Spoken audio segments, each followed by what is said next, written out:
Ladies and gentlemen, General John J. Sheehan, NATO's Supreme Allied Commander Atlantic and Commander-in-Chief of U.S. Atlantic Command.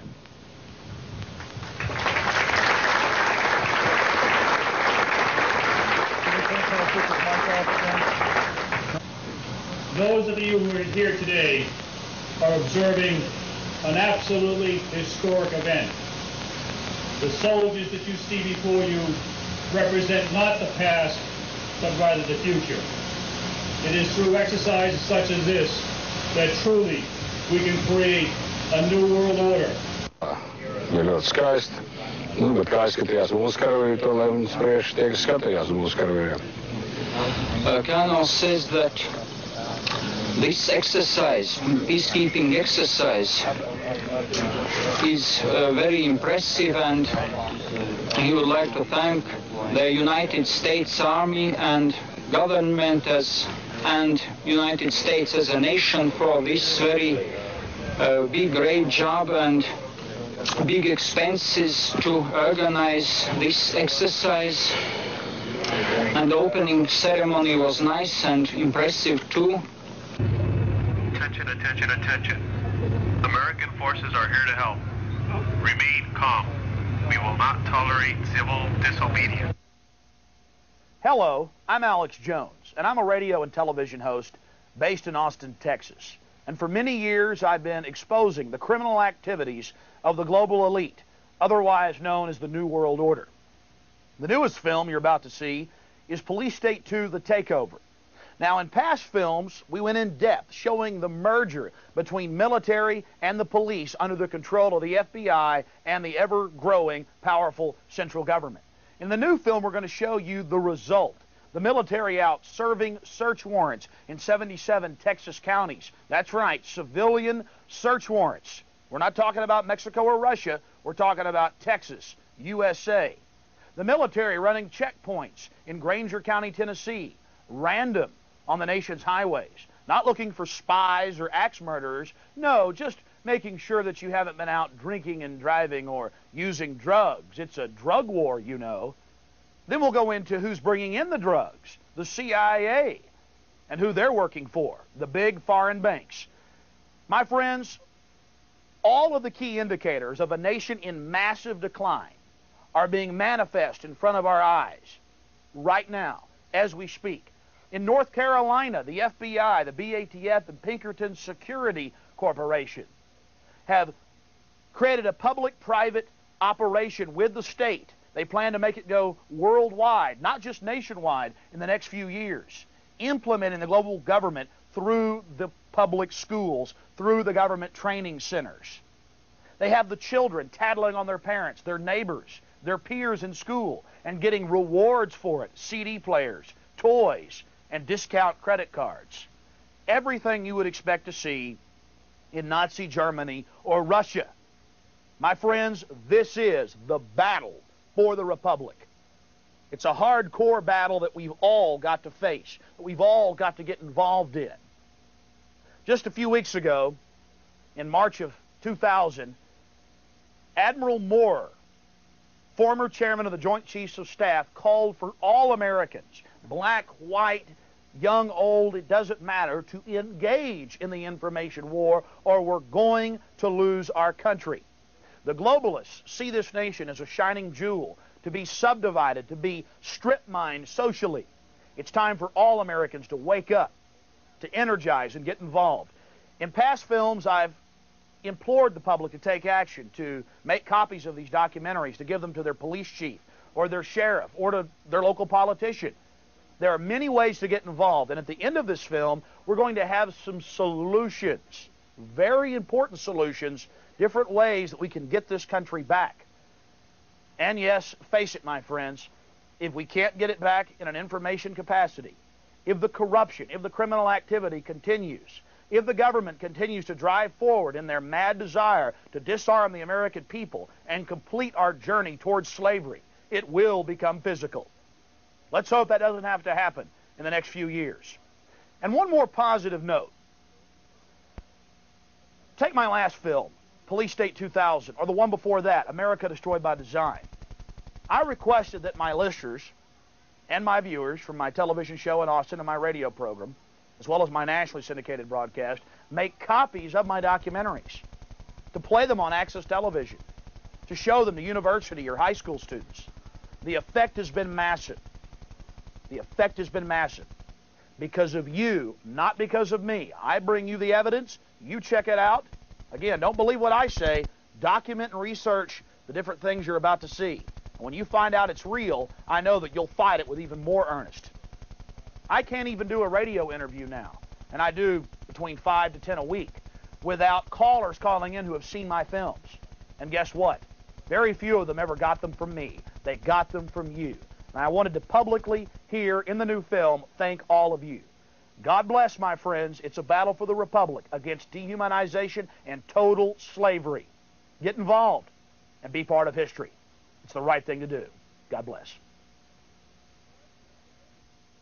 Here are just a few scenes from the last documentary, Police State 2000, to bring you up to speed on some of the more horrific developments.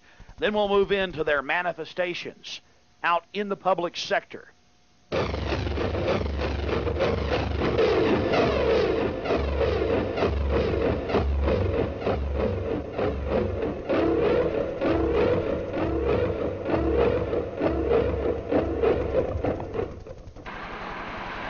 Hello, Waffen SS. I would have said that, Alex. Get it on. I got it. Get the searchlights. Yahoo, my friend! Yahoo! Come on, Larry.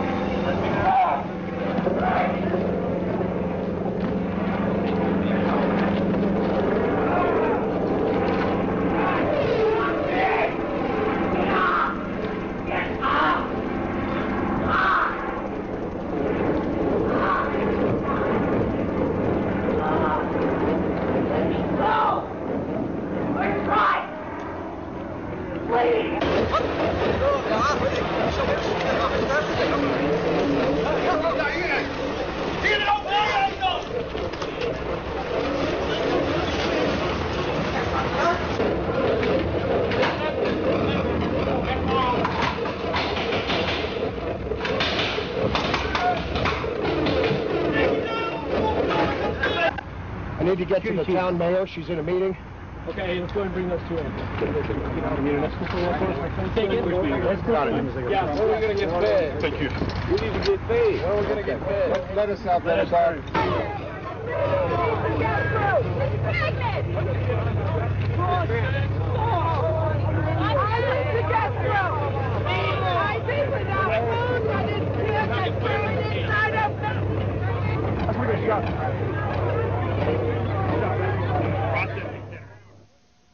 Remain calm. We will not tolerate civil disobedience. What'd you see? What'd you hear? Well, they were throwing some bombs, you know, bombing. Grenades? Yeah, and some. I think they were using some rifles too, and the other kind of rifles, you know, the one used to stuff like that. Because what they would do once I said no, they went to various individuals in the community to bring pressure to bear to get me to change my mind.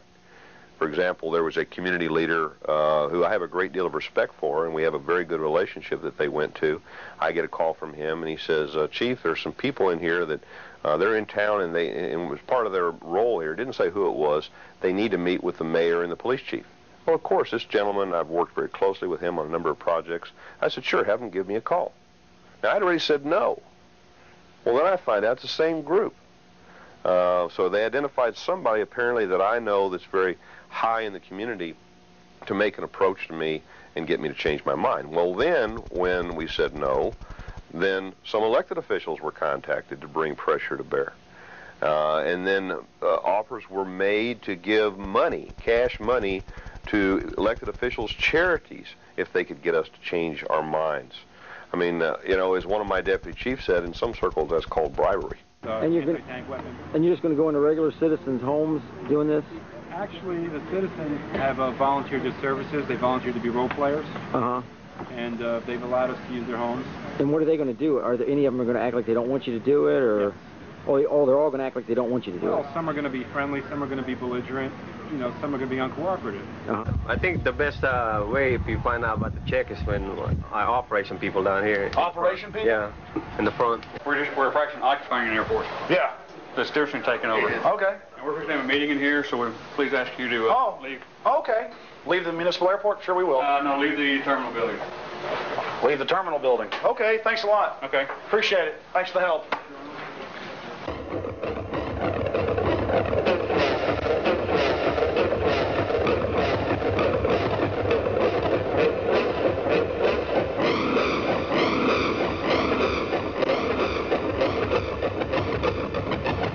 Yesterday's right to peaceably assemble has given way to a declaration of civil emergency and mass arrests today. Your conduct is in violation of state and city law, and your failure to leave the area now will subject you to arrest for failure to disperse. The stance of the city and the state is vastly different, with State Patrol and National Guard backing up the Seattle police. Innocent bystanders walking along the sidewalk are getting tear gassed, and while the governor made assurances this morning things are back to normal, they're definitely not.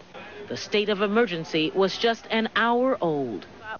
The state of emergency that they've been training for so long to deal with. Who was behind it? What caused it in Seattle in December of 1999? The World Trade Organization meeting. The riots, the supposed riots, and the military and police working together to keep the public safe from all that evil rabble. We're going to go in depth. This is a perfect textbook example of problem, reaction, solution. Training the public that the wheeled tanks keep us safe. But first, we have to examine the World Trade Organization, the WTO, to understand what happened in Seattle. The World Trade Organization was created in 1995 by the same institutions, the same powerful central banks that created the United Nations and empowered it in the late 1940s. They seek to destroy national sovereignty, not just in America, but worldwide, and rein it in under the control of a huge dictatorial machine. And their track record is clear. They are nothing more than servants of the corrupt global establishment, serving their every whim, dividing up the property on the global plantation. If one reads the different trade agreements that have been pushed by this World Trade Organization, energized in the last 5 years to world prominence, one realizes that it's nothing but a tool for consolidation. There's one catch. In recent years, the WTO, since its inception, has come across incredible opposition worldwide because of its obvious authoritarian implications. That's a hard thing to deal with when you've got highly motivated people that have real complaints and valid issues. How do you deal with it? Well, you simply call in your friends, the left coast communists posing as anarchists under Delta Force direction. Broke windows at the Gap, they're smashing windows at McDonald's, they're dumping over garbage cans. And they are very angry again and hostile. We're seeing more clashes with other protesters telling them to stop because they're giving everyone a bad name. None of the protesters, the legitimate protesters down here, want any of this kind of action. And they are very angry. So right now, knocking up the newspaper. Megan, any sign yet of police trying to track them down? Riot police anywhere. They're going like... They're breaking the bank window here at U.S. Bank. We got to get out of here. We're going to run up the street because if they see us, they attack us. And so we're keeping a safe distance away from them. Several police officers have told us because they were assigned to control the protest crowds, they weren't allowed to break ranks and to stop the black bloc. So the group just continued destroying property for nearly an hour. What's wrong with this picture? If the police are supposedly there to protect the public and property, then why? Why did state police, Seattle police, as well as the feds, stand back and allow the anarchists en masse to run around and throw bottles at police, cones, rocks, you name it, and assault private property as well as members of the general public? Because they needed someone to demonize the rest of the good demonstrators. Now, my friends, this was an old tactic throughout history. If you have opposition, You simply demonize them by creating your own crisis, your own massacre or terrorist bombing or incident, and then blaming it on your political opponents. When you have 50, 60,000 peaceful demonstrators out exposing the corruption, how do you neutralize them? Well, you simply send in your boys to create a crisis to offer a solution. Now, we're not saying that local police knew what was going on. Certainly not. They just were following their orders, which is frightening in and of itself, to let a bunch of anarchists, 30 or 40 of them tops, run around and burn and break things because they were ordered to do so. We're going to play you some little clips from newscasts and some amateur video. Then we'll move into even more evidence that this was a government action. You see, the anarchists were actually given their own operations base, even during the curfew and civil emergency that was declared after their attacks. Boy, that was a good excuse to clear the streets. But first, watch just a small snippet of a local newscast that, of course, never went nationwide. Can't have the people finding out about what really happened. It's very revealing how the police just go along and allow this criminal activity. Then we'll get into who was behind it and how most of the anarchists are just useful idiots working for their provocateur bosses, and on into the state of emergency that was declared, and how not just Seattle but the nation was trained to accept armored personnel carriers and police in black uniforms, as well as National Guard being directed by the FBI and the Justice Department and Delta Force, is all part of living in a safe society to, well, you know, protect us from those dangerous anarchists. A group we had seen all morning, a group we now know as anarchists called the Black Bloc, began terrorizing the city. I was live on the phone as it started. Trying to break the windows. They're slamming against the window. Oh my gosh, they just broke the Starbucks window. They're breaking into it right now. I'm sorry, I'm moving across the street. It was a frightening moment, and I think I was in shock. I had been separated from my photographer, but as I followed this group, I soon met up with another Cairo photographer, Frank Simon, as the group's rage turned toward him. Bring down the crowbar! Photographer Eric Wald and I then followed the Black Bloc. There were about 30 of them, isolated by their black clothing, black hoods, and masks. It was obvious as they continued their destruction that they were renegade protesters. Yeah, take off the mask! Take off your mask and join the rest of us and shut up! And now we're at the McDonald's at 3rd and Pine, where they are breaking more windows. They broke windows at the Gap. They're smashing windows at McDonald's. They're dumping over garbage cans. And they are very angry again and hostile. We're seeing more clashes with other protesters telling them to stop because they're giving everyone a bad name. None of the protesters, the legitimate protesters down here, want any of this kind of action. And they are very angry. So right now, knocking on the newspaper. Megan, any sign yet of police trying to track them down? Not yet police anywhere. Oh my God. They're breaking the bank window here at U.S. Bank. We got to get out of here. We're going to run up the street because if they see us, they attack us. And so we're keeping a safe distance away from them. Several police officers have told us because they were assigned to control the protest crowds, they weren't allowed to break ranks and to stop the Black Bloc. So the group just continued destroying property for nearly an hour. King 5's Deborah Feldman spoke to one police officer, says the department suffered from bad leadership. She's live tonight with this exclusive story. Deb? Well, I spoke with a detective tonight who says he feels completely demoralized by the way police were treated last week. He says he's not just talking about the treatment they received from protesters, but also from some of their superiors. It's hard for most people to witness chaos and destruction, but Detective Donnie Lowe says as a police officer at the scene, I was embarrassed. Lowe and his fellow officers were under orders to hold their ground last Tuesday when protesters blocked access to the convention center. He says it was painful to watch the crowd harass delegates and not be able to help them. He wasn't even allowed to catch the crooks looting downtown businesses. I watched this guy loot Nike Town, sit in the window of Nike Town. At some point in time, the employees of Nike Town were chased out, and they came running to us for assistance, and what we wasn't allowed to do anything. Detective Lowe has, well, half the answer right. He's got half the picture in his hand. Certainly, it's horrible, it's inexcusable that city leaders under the control of the federal government in Seattle would instruct the police not to apprehend criminals while they were engaging in crimes publicly. Crimes like robbery, arson, and assault.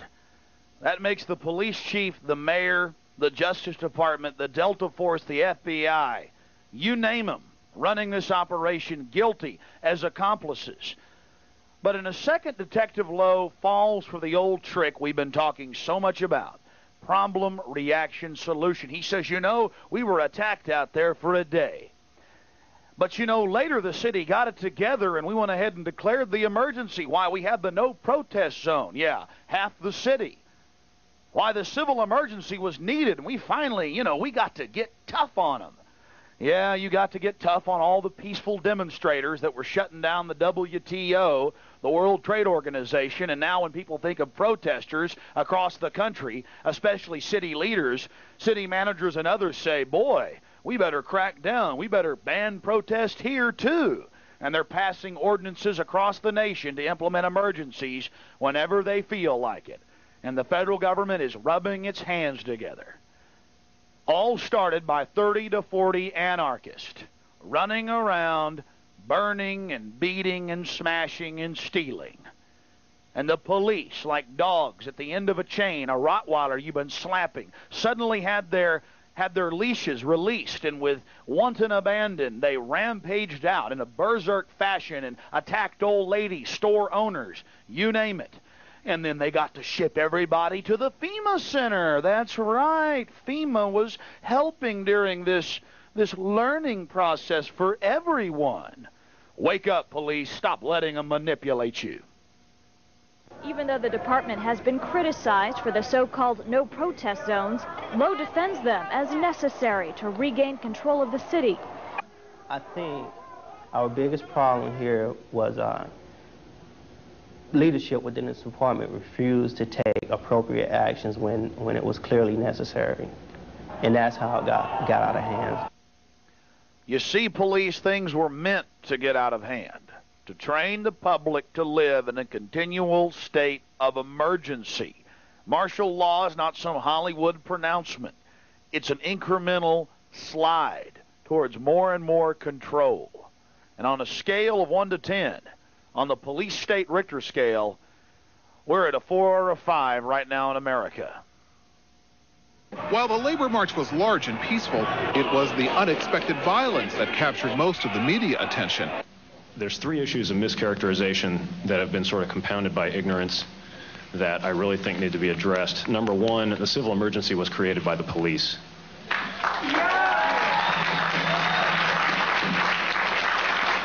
The police did nothing but stand there until there was enough property damage, and then suddenly there was a civil emergency.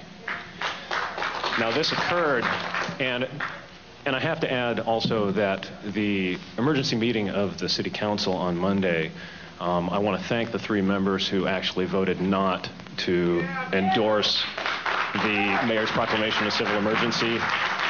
But I find it very disappointing that there was no debate on the actual merits of the civil emergency. Everyone just said, oh, well, it's quite clear. Media reports say that the negotiators in front of the King County Jail won a real concession from the police by granting access to attorneys to the people who were being held in the prison. This is not something to negotiate. This is a right. And it took a court order. It took a court order to even get to that point. And I'd like to know what state the police and the jail system is in when this can happen to nonviolent protesters who are simply being held. And we were told beforehand that in meetings with the police that no one would be held at Sandpoint for more than half an hour. Now, I don't think that was realistic. In fact, it's such an Alice in Wonderland kind of thing to say that I don't really have a response to it. I am very upset that my civil rights were suspended by Mayor Paul Schell so that WTO delegates could convene in our city. My freedom of movement was restricted, and I was subjected to harassment and arrest by police. I was also subject to an excessive fine and 180 days in jail just for trying to protect myself from chemical poisoning by owning a gas mask. This private property was subject to confiscation by the police. A no-protest zone was created which made it impossible for citizens to peaceably assemble and exercise free speech. I do not appreciate being gassed when I'm trying to get home from work or when I'm trying to shop downtown. I was nowhere near any of the demonstrations. Both times I was tear gassed. I suffered headaches and sinus pain for days afterwards, and I was forced to seek a physician's care. I also witnessed clouds of tear gas wafting out over the reservoir on Capitol Hill where our drinking water comes from. I would like the City Council to look into the effects of chemical poisoning of our water. Just because a small group of vandals caused property damage downtown on one night, it does not give the city government or Governor Locke the right to deny my personal liberties and to gas law-abiding citizens. Every time there is a Super Bowl victory party, a World Soccer Championship, or Halloween in Detroit, much more property damage results. This has nothing to do with politics. Nonviolent civil disobedience is a very American tradition. Martin Luther King Jr., Henry David Thoreau, Harriet Tubman, Rosa Parks. Without public protest, we would still have slavery, and even white women would not have the right to vote. I would want the City Council to look into the federal government's role in these events as well. These protesters were held at a FEMA installation at Sandpoint, and I'd like to know what happened to the foreign nationals who were arrested, and are they in trouble with the INS? Thank you. There were people who were willing to get arrested because they knew what they were intending to do might be illegal. They might intend to block an area. But instead of arresting those people, an entire community was assaulted with chemical substances. Those here claim riot police attacked people on the street indiscriminately. Whether they were a protester or a resident living nearby, it didn't matter. Riot police attacked people on the street indiscriminately. Riot police attacked people on the street indiscriminately. Indiscriminately. The medical bills are going to be enormous for me. I attempted to get help. The gentleman who said that there were people guarding the windows. There were peaceful demonstrators guarding the windows. There were also those of us who broke off from them, attempted to get a police officer. Mind you, the police officers who were standing a dozen-fold behind seated demonstrators with their arms linked, who quite obviously were not going anywhere, and I don't believe weighed over 100 pounds, any of them. I could not get one of them to break away to help me stop the violence that was going on. I want some answers. I definitely want some answers. I am very, very angry in that regard. But I think they ought to be reminded they are public servants. Right. We're about to get to hardcore evidence proving that the Federal Emergency Management Agency, that secret government system, was actually running the show. But first, even more evidence that the city was aiding and abetting the criminal anarchist.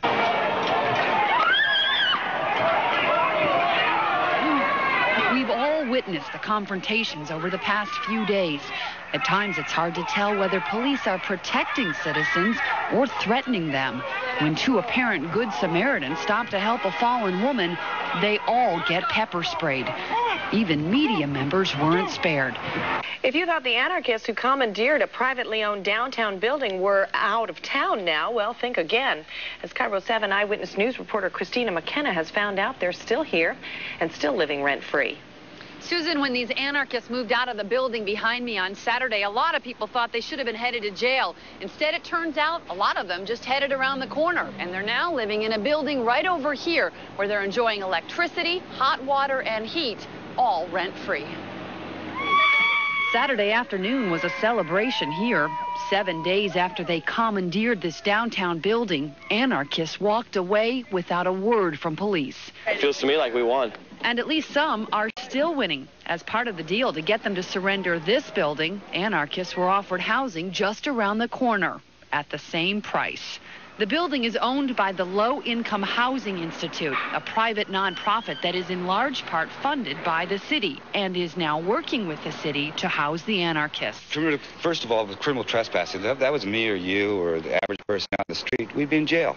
John Satoli can't believe the anarchists aren't in jail now. As a lawful tenant in the building the anarchists had seized, he was locked out of his packaging and shipping business for a week during his busiest season. Satoli can't believe he's now contemplating bankruptcy, and the people who put them there have paid no consequence at all. They walked away. They walked away, and the city of Seattle, low-income housing, moved them across the street on million years taxpayers' dollars. So why didn't the police department arrest the anarchists when they moved out of that building? Well, that's a question a lot of people are asking, especially since the West Precinct is just down the block. We asked the police department this weekend. We asked them again today. They still haven't returned our call with an answer. The riotous behavior I saw was by the Seattle Police Department, the Washington State Patrol, and the Federal Bureau of Investigations. From the city's standpoint, we had security. And at least 20 agencies were involved. We had the lead, but clearly the Secret Service, the FBI, all of the state and local agencies dealing with security, the Port of Seattle, ATF, and a lot of work from traveling to Geneva to looking at the NATO conference in Washington, D.C., trying to do the best they could to understand what both the threat was and then how to plan to do it. It just makes me furious. Building owner Wal Louis says he wanted police to arrest the demonstrators who occupied his three-story building at the start of WTO meetings. He says they left a mess. We're just cleaning up the mess right now. There's some human waste up there that we haven't removed, and nobody wants to touch it. We'll try to find an outfit to do that. Instead of eviction, police asked housing activists to negotiate with demonstrators. Sharon Lee of the Low Income Housing Institute convinced the protesters to voluntarily leave the building, in part by offering them temporary housing in a private nonprofit shelter around the corner. I think we avoided a major confrontation. This is a failure of leadership. No, my friends, it's not a failure of leadership. From the start to the finish and even after, the anarchists were housed. They were protected. They were not to be arrested by Seattle police. It's a staged, managed operation. And since Seattle, these same anarchists have been used in Washington, D.C. to create a state of emergency. For a day, they allow them to spray paint pig on police cars and attack officers. And then the police are released once they're at fever pitch. They are useful tools to neutralize the general population's ability to engage in political protest.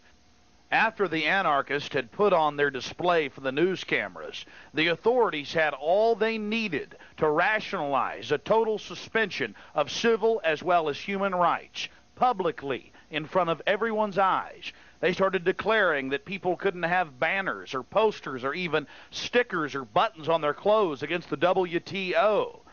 Anyone who got in their way was arrested and shipped to a FEMA center, the Federal Emergency Management Agency. In direct violation of Posse Comitatus, had Delta Force on the ground from day one of the demonstrations and protest, continually integrating the local, state, county, and city police under federal command. This should be a giant red flag for any American concerned about their God-given rights and their freedom in this country. You see, for over 20 years, the Federal Emergency Management Agency has been building and constructing, maintaining concentration camps as well as the personnel to incarcerate literally tens of millions of Americans. It seems now, with some of the latest developments, they are attempting in a psychological warfare program to condition and control the populace so the populace will actually believe that all of this is needed to maintain the public safety. You've already seen the facts, my friends, all of the problems in Seattle, and yes, even in Washington, D.C. in 2000, could have been prevented. It's a handful of violent offenders offering the crisis so they can offer their solution. I would ask the police, why are you engaging in this? You know it's all stirred up and stage managed, as well as the military. Why be parties to this? Why be parties to destroying the country that your children are going to grow up in? Why? You can stand up, you can stop it, you can educate your friends and neighbors. That's the solution to this out-of-control government engaging in mass mind control and manipulation of the police, the military, as well as the general population. break your conditioning.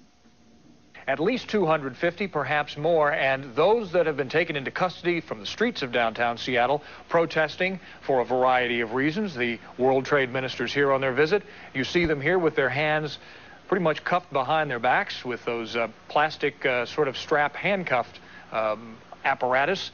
They are being led into the Sandpoint Brig. Remember, we told you about this story, dancing all the way in some cases. We told you about this story a couple of weeks ago. A number of the neighbors in that area of Sandpoint Naval Air Station were shocked to hear that the old brig was being reopened just in case it was needed, and it has been. As we said, at least 250 arrests now, maybe more. And we've seen 400 people arrested. The facility at Sandpoint, we're told, is full. We're told they did not create another one at Boeing Field. But they continue to arrest people, and they continue to crack down hard on the protesters this afternoon. That no protest zone, as we call it, is bordered between Lenore and Seneca and Bourne and 4th Avenue. We call it a no protest zone. Some people were taken in forcibly into the building to be booked, and those people, I'm told, have been refusing to give their names or their hometowns or any information to authorities. They are being fingerprinted, and some of those people have already been taken down to the King County Jail for additional processing. So it is a very, very slow process out here, and right now, as I said, it is basically a stalemate between the protesters that are here on the Metro buses. There's 2 Metro buses, basically half full, and the police who have been processing some, but now at this point it's a waiting game. Emily, Dan, I would Kathy, have to say that police, while we all want to see people get their legal rights, I would think police are looking at this as kind of a win-win situation. Those people are on the buses, they're not on the streets. Some of the protesters that are here now were earlier at the corner of 8th and Lenora, where about 40 people were arrested. They are pledging to make this a non-violent protest. They want to be able to make their point about the WTO. And now it seems, Brad, that really has shifted more from the anti-WTO stance to an or pro, I should say, constitutional rights. And we're seeing chants now instead of down with the WTO, it's like freedom of assembly, freedom of free rights. These people are angry about the fact that they're not allowed to protest peacefully today. That certainly does seem to be the case. Let's go to Nicole Rodriguez, who's down there in the action, to get her perspective. Nicole? Hi, I'm standing here right in the middle of the crowd that's protesting, and I want to ask this person in front of me, sir, can you tell me what this is about when the police came in and... Police never left. They've been here all day. From the moment there was any more than 3 or 4 people on the street together, they've suspended our right to gather together on the street. The Constitution's been suspended in Seattle today. These people were doing absolutely nothing. Nobody was directly confronting the police. No one laid hands on anybody. Nobody touched property. And they were arrested anyway solely because the WTO comes to town. China and other foreign governments wander in here, and they've suspended our Constitution, supposedly the greatest democracy in the country.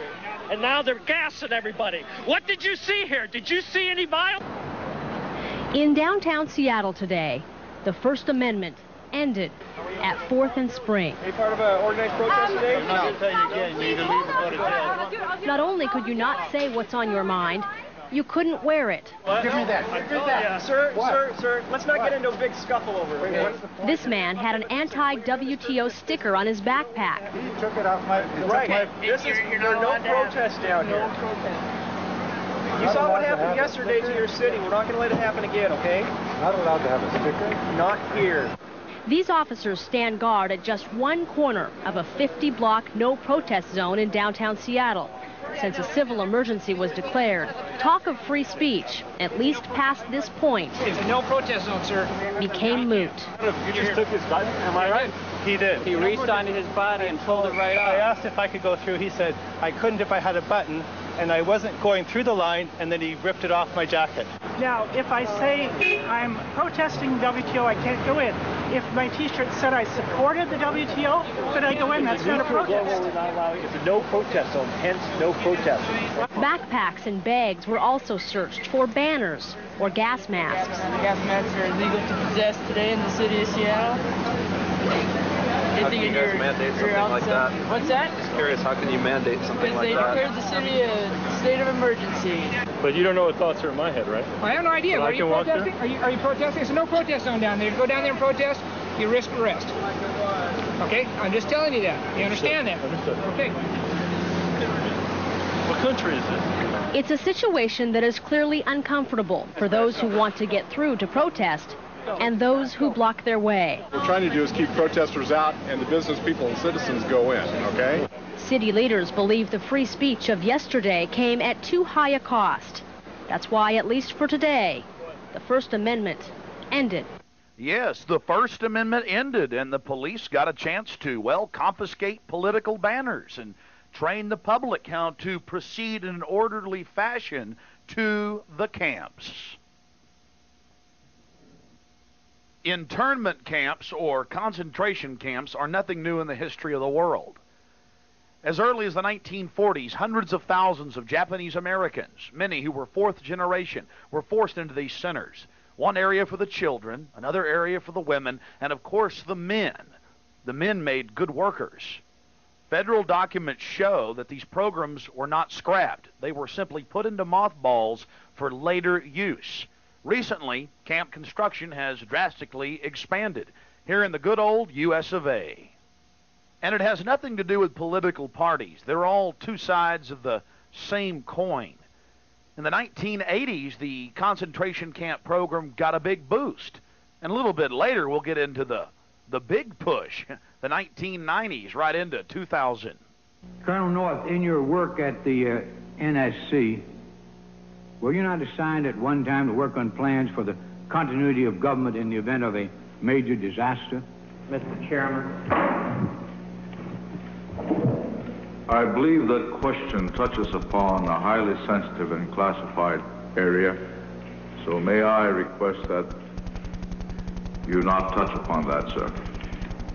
I was particularly concerned, Mr. Chairman, because I read in Miami papers and several others that there had been a plan developed by that same agency, a contingency plan in the event of emergency that would suspend the American Constitution. And I was deeply concerned about it and wondered if that was the area in which he had worked. I believe that it was, May I most respectfully request that that matter not be touched upon at this stage. If we wish to get into this, I'm certain arrangements can be made for an executive session. And tragically, the only member who got close was Jack Brooks, and he was stopped by the chairman.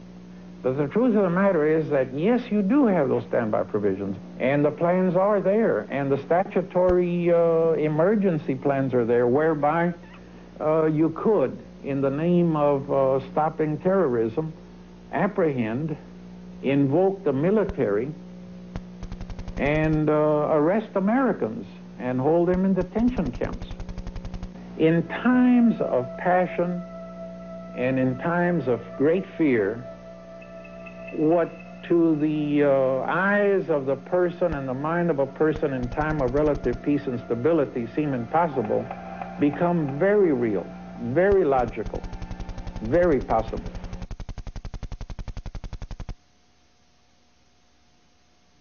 Across the nation, at airports and old military bases, they're installing hangars and structures to intern the American people under military control.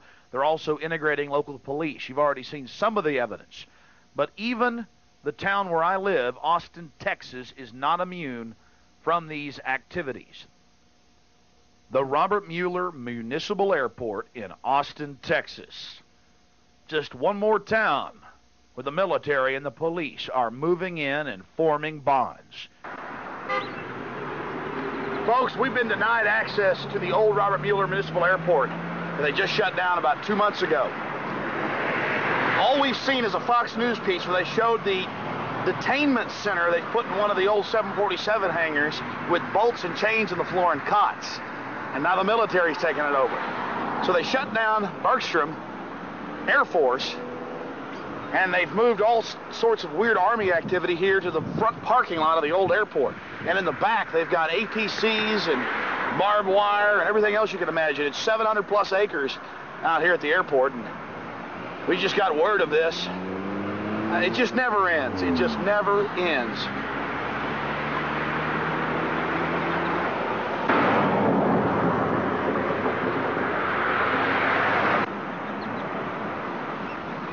Let me do a sweep of the They're looking at us.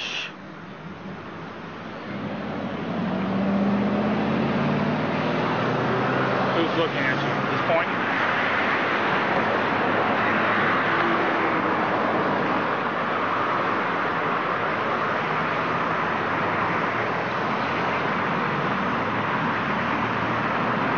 Here comes one of the trucks. Let me get you interviewed. Hurry, he's coming. He's coming. I want to get you interviewed. You stop him. Hey, how you doing? What's going on, bud? We're just curious what the military's doing out on the old airport. They're having maneuvers. They're having a what? Maneuvers. We're told that there's a holding facility here on the old Robert Mueller Municipal Airport. A hangar to hold people. Have you been inside there? No, not since they fixed it up. I haven't. I was in the foot fixing it up. How did they fix it up? Travis County came out here and with some inmates, and they cleaned it all up, swept it, pulled weeds, and then they got inside and reinforced the doors and stuff with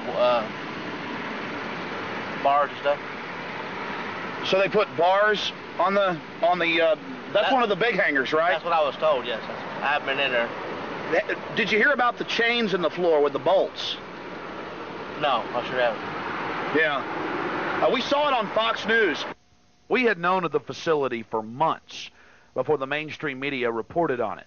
But we were barred access despite the fact that we contacted the city of Austin dozens of times. We also contacted Travis County, attempting to gain access to the facility. But again, we were barred.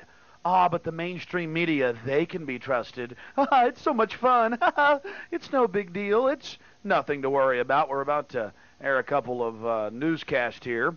Now, I was saying from day one that Y2K, the rollover, wasn't going to be a big problem, that it was really an opportunity for the establishment to have an excuse to take over local police departments and to put in more and more federal control, and this has been borne out to be absolutely true. Because after Y2K, the new center is still lying in wait, manned by troops. Again, right here in America, as you have this merger of the police and the military. For your security, they claim. The locals, they just buy the fraud. Then, Diane, where exactly are you? Well, you probably don't recognize it, but it's an abandoned hangar at the old airport just off 51st Street. Today and tomorrow, sheriff's employees are turning this place into a booking center and even a holding cell. Now, it really doesn't look like much, and okay, it's really not, but it is a perfect place to set up shop. Anyone arrested in the Travis County area during the New Year's Eve party for a Class C misdemeanor will be brought out here. Sheriff's officials tell me it's pretty primitive. Inmates will be fingerprinted and allowed 2 free phone calls. Then they'll be held here for about 4 hours, just enough time to sober up. Then they'll be released and expected to appear in court in the future. Only people who have ID on them will be brought out here, since they won't have the capability to run fingerprint checks, and they're mostly expecting people arrested for public intoxication down in the A2K and 6th Street areas. This temporary booking facility opens up for business tomorrow night. That's Thursday at 8 o'clock.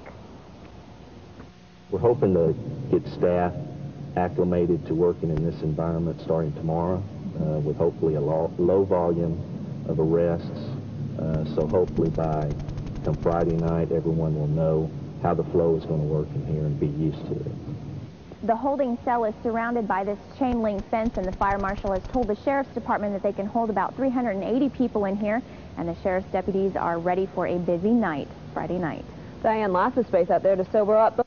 Now watch, 2 separate newscasts, and they both say the same thing. Oh, it's no big deal. Oh, it's a small little thing. No problem. It's really no big deal. Just get used to it. Boy, their newscasts are really close together. Yeah, just don't worry about it. It's just a thing out there with the military. Well, I really should be fair. There was one difference in the newscast. One newscast did show the bolts in the floor and the fence inside, and the chains running through the galley-like setup, but the other one didn't. what's going on at the old airport? This is where the party could end up, Walt, if A2K and Y2K partiers do get out of hand. The sheriff's office has taken an old hangar out here at Miller Airport and turned it into a makeshift jail, a holding cell. You can see where they even had to hand make a sign. This is where they'll bring the minor offenders, mostly the drunks. They expect more than 100 people. It's quiet right now, but they expect once the parties pick up, so will this little mini jail that they've created out here at the airport. But before we arrived here, we wanted to also drive around town and see what else is going on in Austin tonight. I'm going to do stuffed sole. Well, I'm going to do you a favor. We're going to skip the cooking recipes. See how they equate cooking with, oh, camps out at the airport. And then they cut back to the camps. More psychology. I don't even know if these reporters know what they're doing, or is it just the training? Ah, yes, fireworks and pizza and a video with the family and the strange facility out at the airport. And he says one of his biggest clients was the city of Austin. He says he sold more than 40 cases of ready-to-make meals to the city. So it seems like everyone is ready for just about anything, from home to here at this makeshift jail. Walt? Okay, at least there's plenty of parking at the airport there. And there's plenty of parking for anybody who wants to come down here and grab a cot. All right, thank you, Ann. Well, I guess you're starting to pinch yourself right about now. You think you're an Invasion of the Body Snatchers or John Carpenter's They Live, or perhaps John Carpenter's The Thing. Look at them smiling. Oh, you can come down, have a cut. I've lived in Austin for many years, and I've talked to many people. No one in any memory can remember any problems in Central Texas, riots, you name it. Why then have they refurbished this hangar and turned it into a detention center? And again, why is this trend growing across the country? They may use a lot of different excuses, but we all know what's behind it: control. Long before Columbine, we were out on the scene in Austin, Texas, exposing what was happening to the middle schools. They're being turned into mini prisons. Oh, and guess who's behind it? Keeping our children safe again. The Federal Emergency Management Agency. Our children being brought up in a police state mentality. Thumbs scanning to get driver's license, cameras on the street corners, cameras inside the schools, and fences around the schools. All part of federal schooling. And again, Clinton wants to expand this even further. What type of society are our children growing up in? Big Brother. They're going to take good care of them. Well, here we have it, keeping the youth safe. Locked from the outside, locked from the inside. Again, this is the village, Hillary Clinton's village. This is reminiscent of the Soviet Union. Well, here we have some more of the security precautions to keep the children safe. We have the steel grating on the windows. Again, all part of keeping the children safe for all time to come.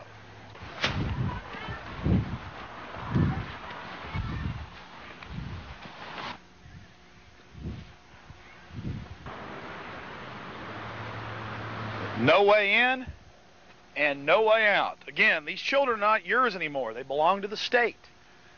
We see the loss of parental rights accelerating. And of course, the test scores drop. We see President Clinton vetoing vouchers, people taking their own tax money and sending their children where they wish. Where is choice with big government? It's non-existent. We're not attacking teachers here. We're attacking the central government. We're attacking what they're doing to our youth, the pattern of history being replayed time and time again. Again, one of many such doors. Come on.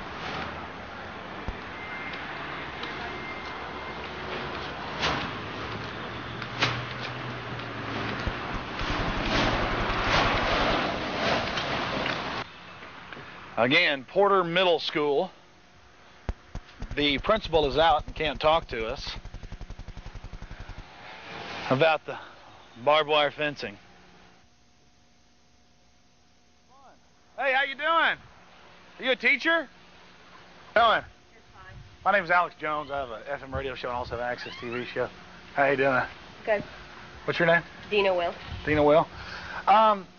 We've noticed that they're putting in 2 levels of fencing now around the school. Is that to keep out crime?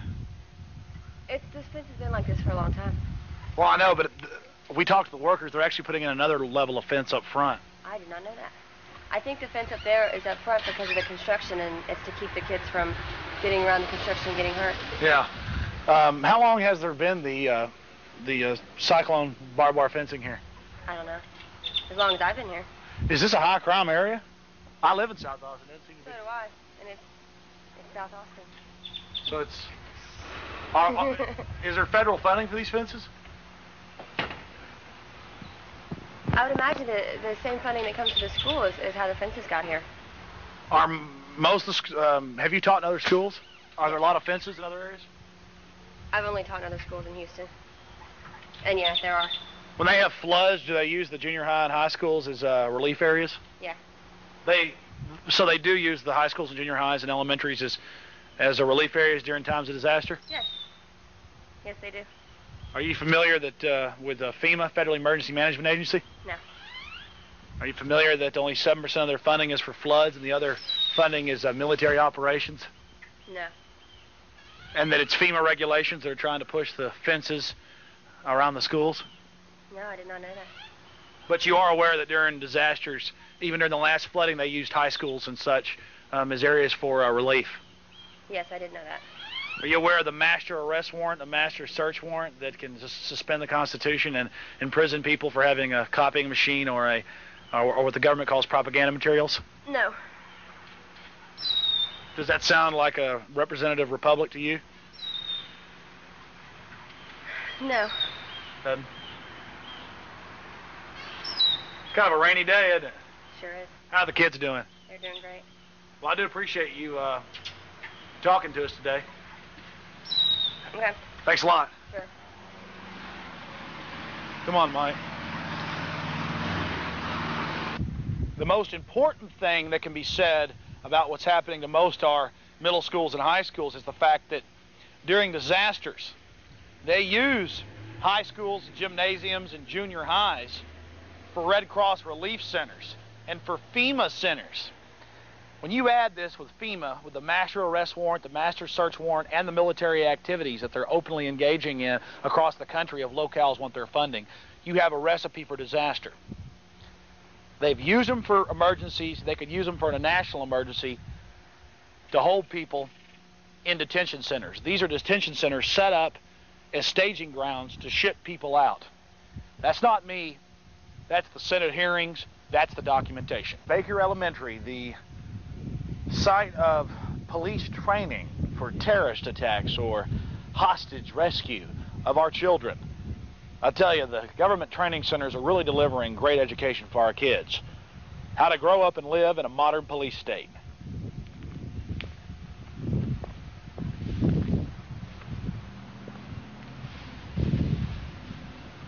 Mike, let's just get the footage up close. Come on. Mike? Pardon me, sir? I'm Alex Jones. How you doing, bud? How you doing? So this is HIPS training, huh? Yes, sir, it is. Government training centers. So what's HIPS training stand for? Homicide, in progress. Turn that off, I'll discuss it with you. Oh, you can't talk on camera? I'm not going to talk on camera. But I mean, it's for the children. It must be all right. I'm not going to talk on camera. Okay. Might get a shot of those people as they walk by. Are there role players that are playing the part of a terrorist or anything? I'm not going to discuss it. We're on camera right now. Okay.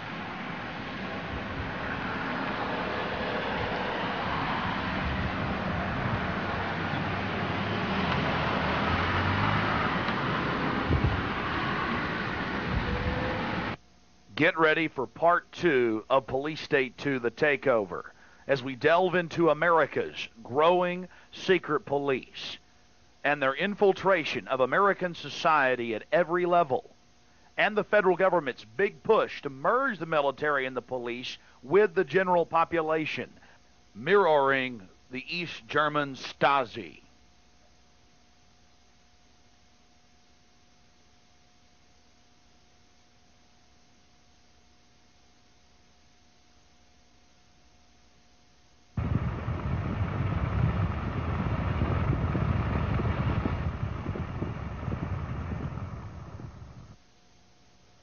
Despite the fact that I have the #1 radio program in Austin, winning the Best of Austin award, I was not considered mainstream media by the Austin Police Department.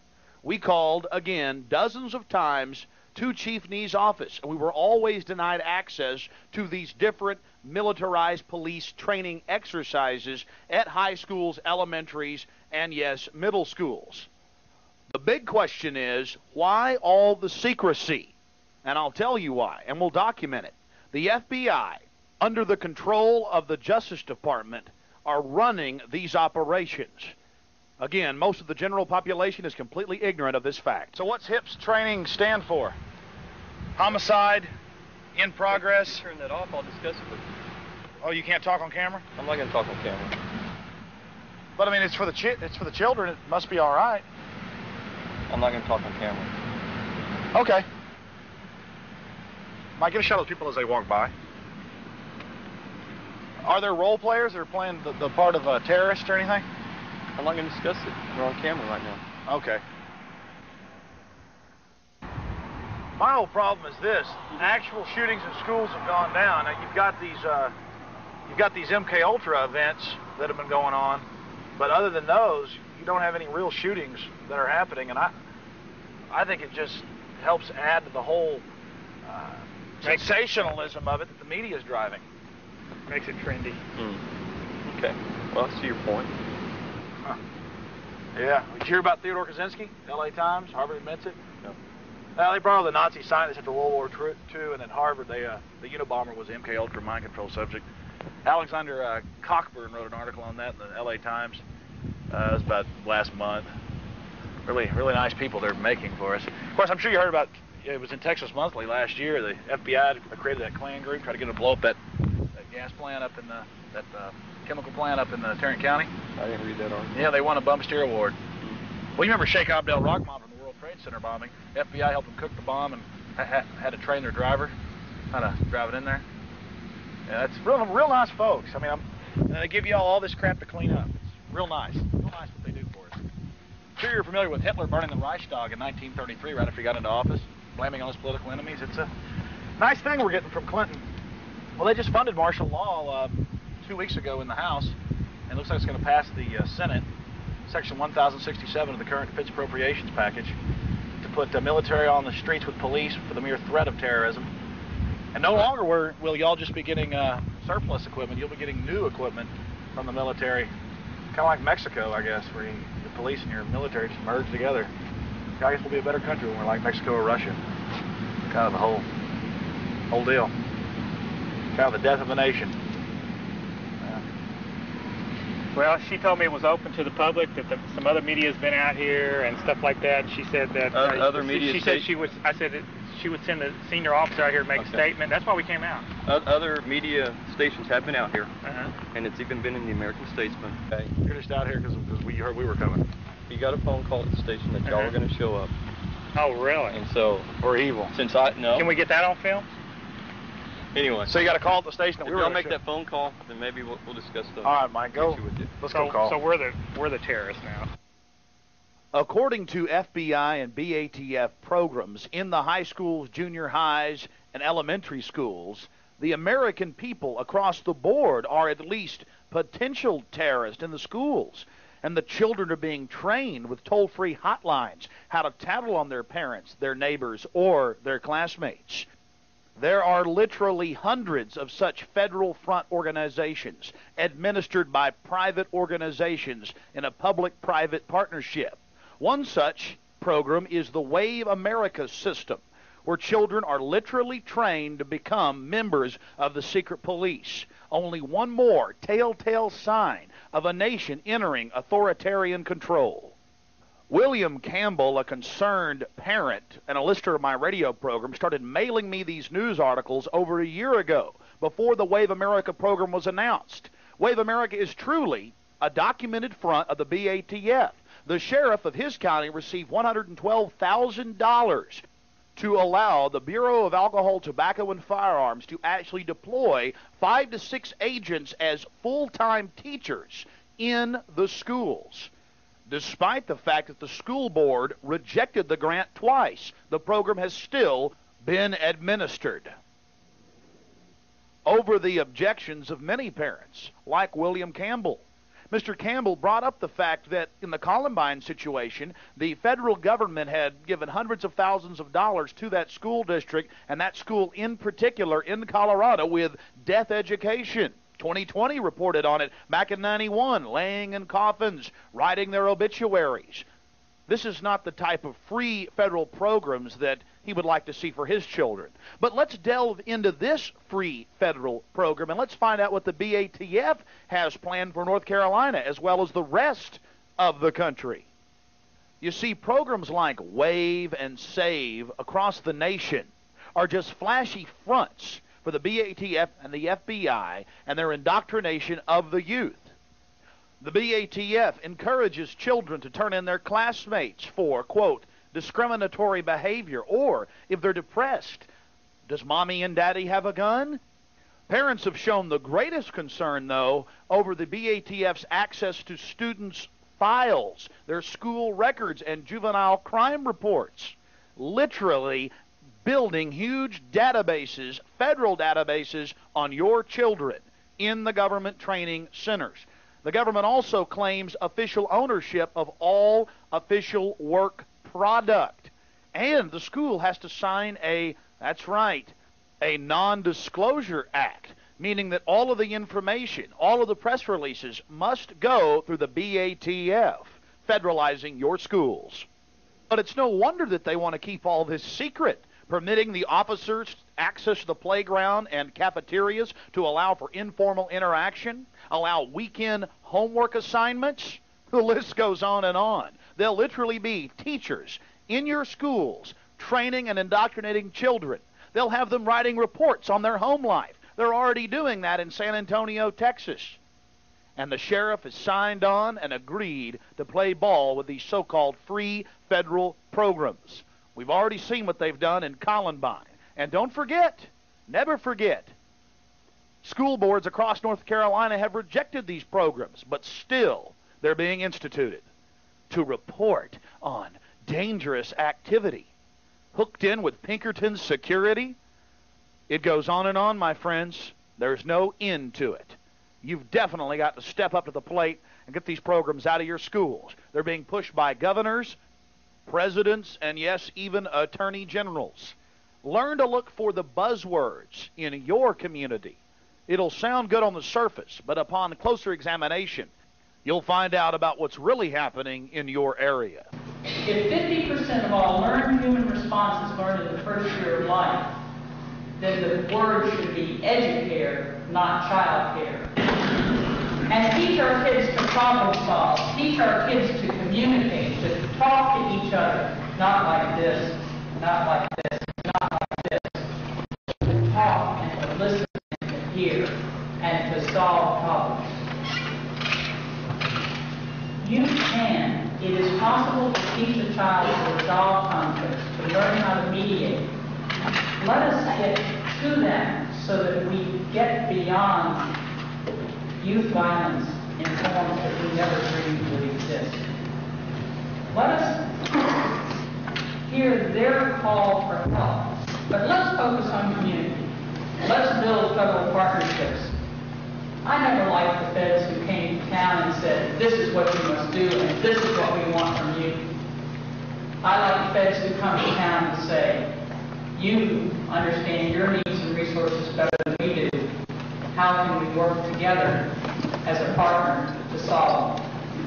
One more quick point about the Wave America program with the BATF. They actually pay children to tattle on their parents. Kind of like the drug war, another perfect case point example of problem reaction solution, creating secret police and highly militarized teams to strike out against the American people on a host of political issues, using the drug war as the crisis. We'll now examine the phony drug war and bring forth some of the real evidence of who's behind the importation of these deadly narcotics. Who is this young man, this new SWAT officer out in Miami? And this gentleman, all part of terror. It's obvious. Why would anyone be wearing a Jason mask? And while they're gearing up to disarm the American people, they're arming themselves to the teeth. I wonder what's going on here, all this paramilitary training. Going back to the 70s, they conditioned us on television with shows like Special Weapons and Tactics. Ah, yes. They're just keeping us safe from that horrible scourge of drugs, narcotics. Funny, the more drug interdiction, the more funding, the more drugs get out on our streets. Since 1993, triple the heroin's been shipped into the U.S. That's the FBI's own numbers. Double the cocaine. Don't worry, we'll just create more armored SWAT teams. They turn the poison of drugs loose on the street, and then the low-level minions have their excuse to violate the 4th and 5th Amendment, posse comitatus, and engage in asset forfeiture seizure. But again, they're just wearing hockey masks now to, well, keep themselves safe and us safe. It's not about terror. Sir, why don't you just basically tell us about some of the books you've written and also some of the documentation of CIA drug running that you come across? Well, I come to the table with a background in Air Force intelligence, 8 years during the Vietnam War, worked with the CIA and Air America, and so I know how the intelligence community functions, how it's organized, and after my discharge from the Air Force, I worked directly with the FBI's counterintelligence division for 3 years, and then that led me into contract work with the CIA in an obscure place called Mena, Arkansas, back when Bill Clinton was governor, and back when George Bush was the president. And I personally witnessed complicity between these two men, Bush and Clinton, in terms of transporting cocaine into the U.S. For the purpose of sale to generate money to fight a war. And that war at the time was the conflict in Central America involving the Sandinistas in Nicaragua. In 1970, it's well documented that the organization that was flying the classified material for Air America, codenamed Scatback, was busted. This whole fleet of airplanes and pilots was busted for hauling heroin disguised as classified material in an attempt to smuggle that back to Hawaii. And if you get to Hawaii, then it's a free ride back to the United States, because that's part of the United States, and there's no customs declared. That is documented there, but back to the absolute documentation. Tell us how you were involved in Mena with then Governor Clinton of Arkansas and President Bush, who had also been director of the CIA earlier in the 70s. I met Oliver North in 1982. He was with the National Security Council. He's the man who recruited me as a civilian to get involved in the Contra resupply operation. He told me that this was taking place in Mena, Arkansas, that George Bush was overseeing the entire project in order to insulate the executive branch from the scheme, because certainly there were constitutional considerations there. I went to Mena. I met a man named Barry Seal, who I was told was the CIA contractor who had the contract to resupply the Contras. Sure, in fact, I found a large base there under construction. I was hired initially to be a flight instructor. I'm a certified flight instructor. My last tour of duty in Southeast Asia was to assist the Cambodians and equip them to fight a covert war. And here we were doing basically the same kind of training. This time we were equipping Nicaraguans to fight communism in Central America. And did you ever actually see the cocaine, or you just were at the base and knew that it was being flown in? No, after walking around with blinders on for 2 years, it became to the point I could no longer deny what was going on. And as I document and discuss in my book, Compromised, it's a book I wrote about this subject, Compromised Clinton, Bush, and the CIA. In 1987, I came face to face with a C-130 full of cocaine, just literally tons of it stored in ammunition boxes on a flight that was returning. And from that point on, I couldn't deny it, and I asked for a full-scale investigation, and went directly to Oliver North, I might point out, to request for that to occur. And investigation obviously didn't happen. I was labeled a security risk and a threat to the operation, which clearly showed to me that this was being sponsored and sanctioned by the U.S. government. So they were flying guns out and coke in? Yeah. Heroin also? I had no knowledge of that. It was cocaine. Where are we going now today? Would you say that the majority of, how big a percentile of the narcotics coming into this nation are controlled by the National Security Agency or the CIA? I have no way of knowing, but I use logic on these kinds of scenarios. If you are to believe the Pentagon, and I do, we have a security net over this country, down-looking satellites and radar that is designed to stop as small of an incoming target as an air-to-ground missile launched from a Soviet MiG out of Cuba. Now, if that's the case, and you can do that, and I believe we can do that, that's been proven time and time again we can, you have to ask yourself, how are all these drugs getting into this country? So what are the drug busts that we see? Are those cowboys or people that were not inside, who are not licensed drug runners for the CIA being busted?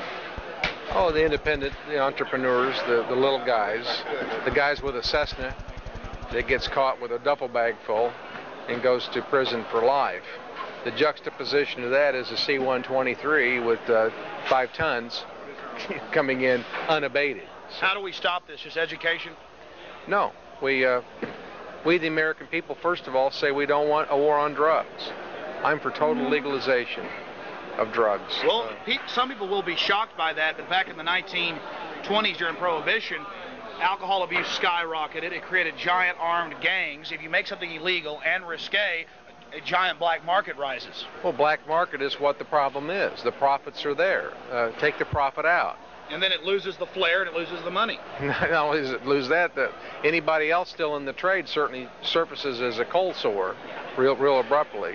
The banks that launder the money would surface and probably go bankrupt. It'd be interesting as an experiment, I've always said, to let's say we're not going to do this permanently, but for 3 months, for 90 days, we're going to have a test, and we're going to legalize cocaine for 90 days, and just see the reaction of corporations, companies, big businesses that are in the drug business, and banks that launder the proceeds, and watch them surface, because they would go into withdrawal real abruptly. Well, Mr. Reed, just 2 more short questions, and I appreciate your time with us here today. The general public has a gut level feeling that the information you're discussing is true. Even Esquire did a large article 2 months ago about it in their September issue, documenting it, DEA people, carte blanche admitting it. And we've seen articles in early '97 about the Federal Reserve Bank of Dallas and San Antonio being caught with $3 billion of drug money. This goes to the highest levels. Truthfully, it's good to say we should decriminalize drugs, but at the same point, isn't the war on drugs also creating the police state that they like? That's my greatest concern. I don't say let's legalize drugs because I want to see you use drugs or anybody else. We have not had a war on drugs. We've had a war on our Bill of Rights under the guise of the war on drugs. I never thought I'd ever live to see the day in this country that I fought for to have roadblocks, arbitrary roadblocks. Now, passengers in vehicles have no rights, as you know, that the passenger has an obligation to show his or her identification. Asset forfeiture seizure. The test case before the Supreme Court as we speak are the passengers' belongings in a vehicle subject to involuntary search, and I believe the Supreme Court will go along and say police have the right to stop and search you and me or anybody else in a vehicle. The Fourth Amendment is worthless. It's been trampled on. It's useless. And this is reminiscent of Nazi Germany. Absolutely. So if we want to return to a nation of greatness, we're forced to legalize drugs just simply to preserve our civil liberties guaranteed us under the Bill of Rights. And then if some idiot wants to OD, that's their problem. Don't take my civil liberties. To me, that person who OD'd is a lot less threat than a group of SWAT team officers kicking down a door inadvertently and shooting the wrong guy. And saying it's because of drugs. Absolutely. That's their umbrella. Mr. Reed, thank you very much for talking to us. Thank you. Let me, if I may, end my formal remarks there. I don't believe we got more than 5 minutes, but Dr. Faulkner, would it be useful if I took some questions here before we leave?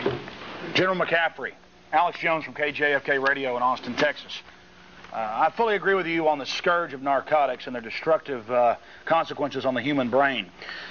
But something I find interesting is the massive evidence coming out in the past of our own government and other international organizations' involvement in drug smuggling. In fact, 2 days ago, you called Colombia an emergency situation, and you're calling for $1 billion and more funding. Well, your head of counter narcotics and drug operations in Colombia, his wife was just caught shipping in masses of cocaine into the United States. This is from the Washington Post, sir. Also have Reuters right here on it. Is there a question? Yes, that's my question. I just wanted to state my facts because, you know, we're in this world where you ask a serious question, you're a kook. Let's talk about the drug running of this government.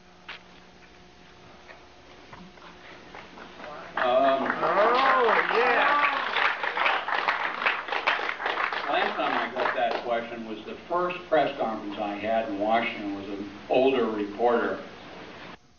Now watch this diversionary response. He goes into how much he loves the children instead of answering the real question. Oh, and by the way, since my confrontation with General McCaffrey about 8 months ago at the time of the making of this film, the colonel has also pled guilty to narcotics trafficking. The head of drug interdiction in Central and South America, working for the man on your screen. Let's talk about the drug running of this government. Last time I got that question was the first press conference I had in Washington was an older reporter. And I said, I don't know. I've been serving the country for 32 years. I'm not running any drugs. Louis Free, I don't think is. I think the poor wife of the mill group commander in Colombia underscores the problem.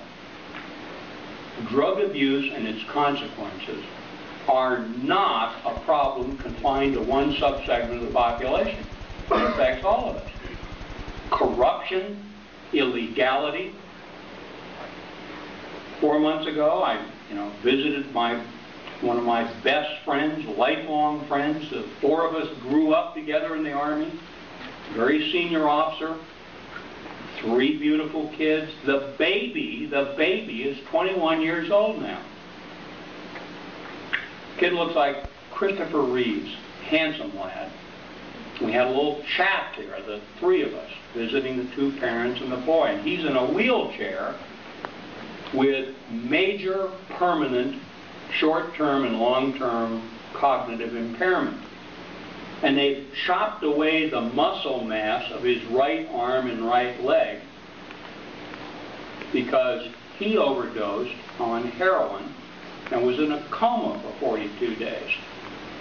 That's the face of drug abuse.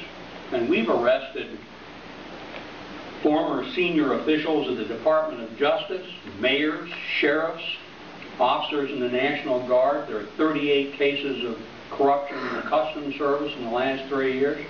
By the way, when I say that, I don't mean to imply, and nor do I believe, that this government is seriously jeopardized by drug-based corruption. Well, I wasn't accusing you of drug running, sir. No, I just... The NSA and the CIA, and y'all just make sure everything, go after the cowboys. They give you a target to go after. What do you got, Hey, General, I wasn't accusing you. Yeah. But, hey, we know what's going on. It's funny, isn't it? You had to be there to see it. McCaffrey just simply laughed after he walked by. Yeah. See, he had his little emotional speech up there about the baby, trying to win people over with emotionalism. But he's a cold-hearted dealer in death.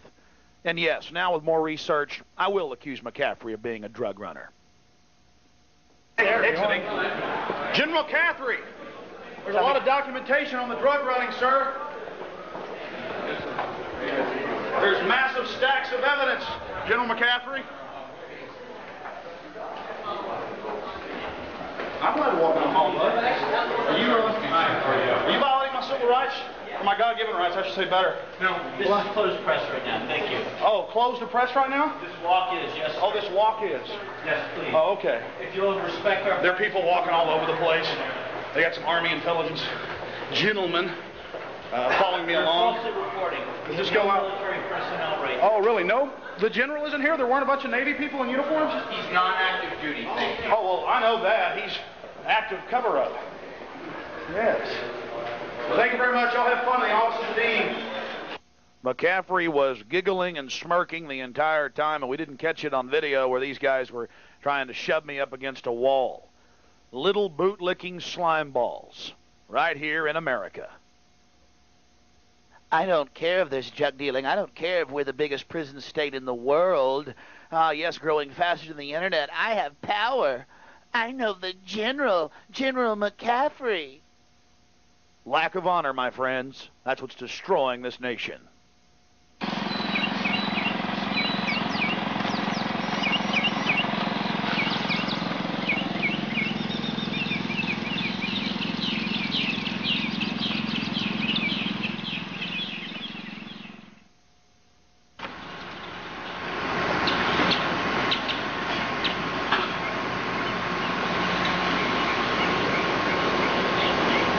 Did y'all do the fixing up of this house?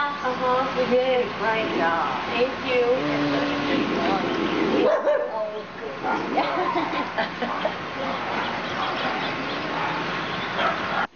What you're seeing is real. April 10th through April 20th in Swansboro, North Carolina. This has been repeated across the country in the last 2 years. So-called urban warfare training in America. Of course, in the case of Swansboro, they actually pulled people over and searched their vehicles with the local police department. A local listener sent me this video of the Swansboro incident. You see, they take out groups of young officers from across the country in the Marine Corps and teach them that it's okay to go into American towns and cities and take over the city halls and search vehicles. In this training exercise, it became real. They become so arrogant, they just followed their orders and began to search people's vehicles. And as you're about to find out, it's not just the Marines, it's the Army too, in Central Texas. Well, here's some Marines training to search people's vehicles, and guess what? This is some poor Swansboro resident that had to come through the checkpoint to get home. Searching the vehicle right now. Over.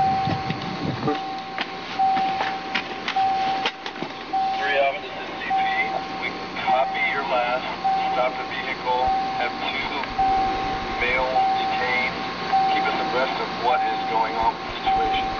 Copy? Roger, I copy. Well, I'm glad the Marines are learning how to do their police work, and, well, here's 2 of the troublemakers now that they've apprehended.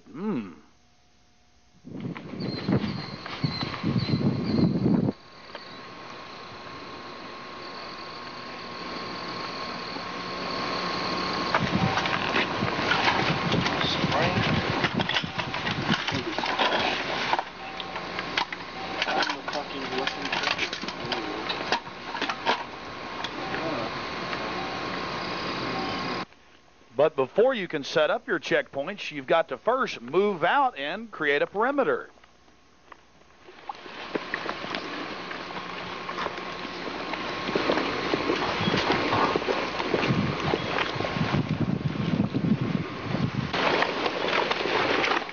This is all extremely healthy for the locals to see. It's to train them that it's all, again, completely normal.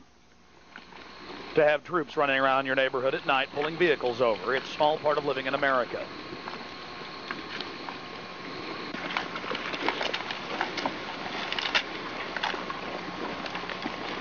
I wonder what the government's so worried about in the future that we need to have all this training to take over our streets.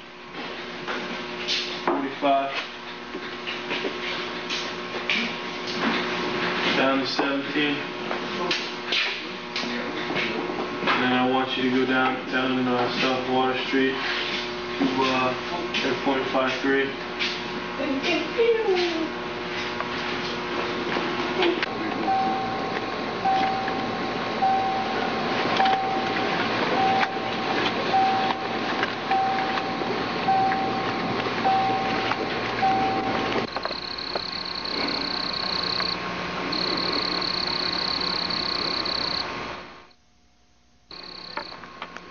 How long will you gentlemen be running these operations? We'll be out here most of the week, sir. Get ready for the biggest bombshell of them all. The document on your screen comes from Fort Hood, Texas, the largest U.S. military reservation in the Western Hemisphere. In 77 Texas counties, under the guise of bomb disposal, the military is serving search warrants with SWAT teams, civilian police SWAT teams in 77 Texas counties. Illegally, violating every canon of a free society, the military openly invites police, state, county, city, you name it, for any reason at all, to call the military 24 hours a day for assistance. Please do not hesitate. Do not feel as if we are a last resort asset. We are here to support you 24 hours a day. All of our personnel for your agency and other agencies.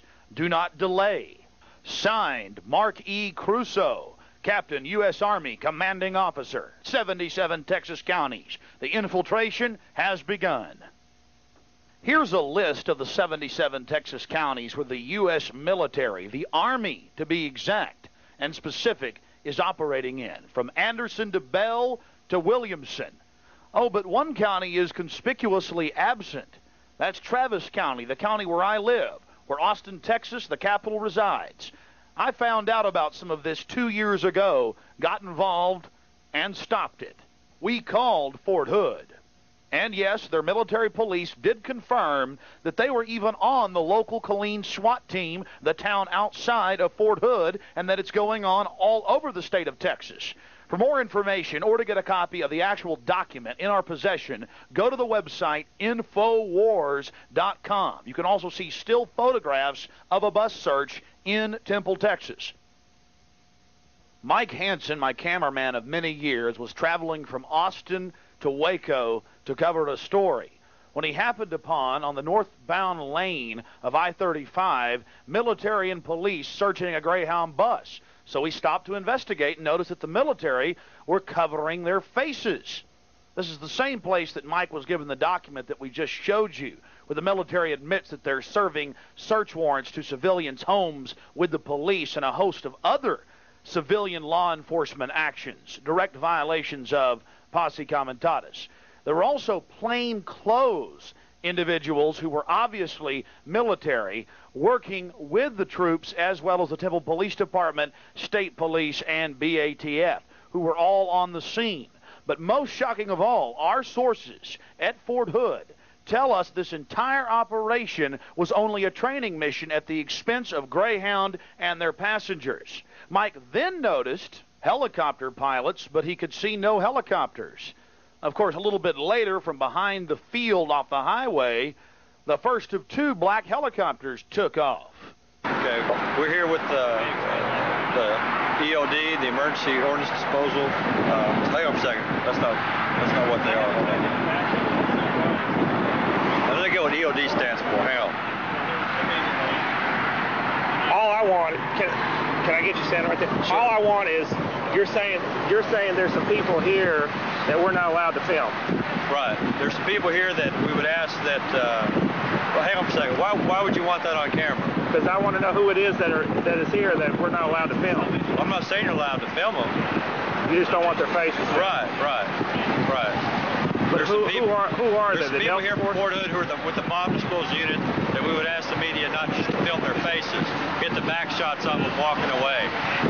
Okay, but if they're out, if we have no such thing in this country as a secret military. If they're out in the public, we should be able to film whatever we see. We should be able to film. You can film whatever you want. I tell you what, you do that. We'll send you a press release. Okay, but wait a minute, Sergeant. Wait a minute, Lieutenant. Wait a minute, Lieutenant. No, Lieutenant. I'm through. You said a while ago that we're not allowed to film their faces. Because I've done stories in the past where Delta Force, which has been training in South Texas, they didn't want us to film them either. These are the guys that we work with all the time. We know these guys. Okay. They've asked us. Why wouldn't they be wearing? They should be wearing black ski masks if they don't want to be seen. Well, I'll tell you what. If you want to film them, I'm not inhibiting your freedom of the press in any way. You go ahead. I was just driving by when I seen the You're incident. welcome. You're welcome. I'm on my way to Waco to do another story. And I don't even have my good camera with me. Okay. No, that was their request. We tried to honor their request. But who are they? Who? Who are these people that you're talking about? Oh, okay. No. So you don't want to talk about it anymore? Not anymore. No. Why not? I don't want to talk to you anymore. Okay, but that's my freedom. Who are these? Okay? Who are these people? Thank you very Lieutenant, much. Okay. Lieutenant, who are these people?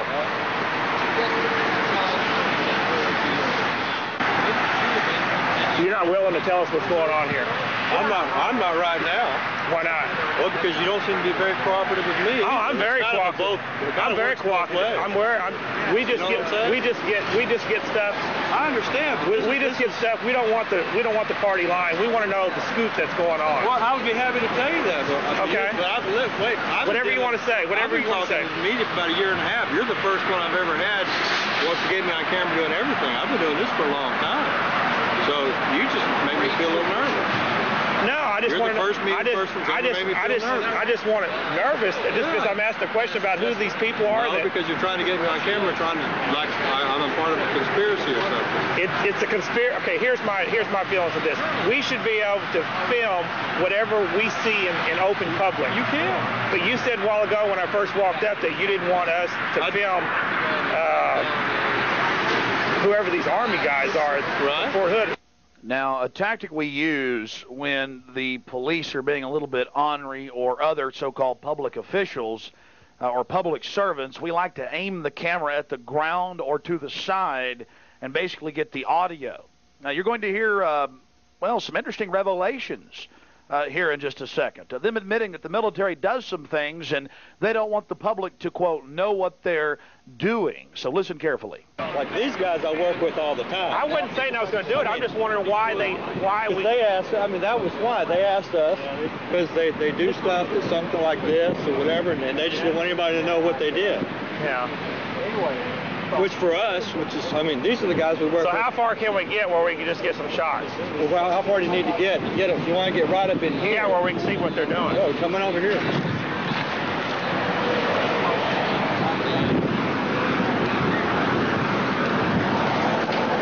There's no doubt about it. Here, see this shot. Get the shot. There's walking away. Just don't get their face. That's all we ask. That's what they asked us. Okay, so that's the Army right there. Yeah. The ones that the fatigues are. So now we're taking all their stuff off, one at a time, 2 people at a time. We're going through their gear, and then after that, we're going to search the bus one more time, and we'll be done. Put the passengers back on and let them leave. Okay. How did they get here? Where's their truck? But where's their Army car or whatever? Back over here. So we can get that? Oh, it's right there? Yeah, well, they've also asked us if you didn't film the equipment.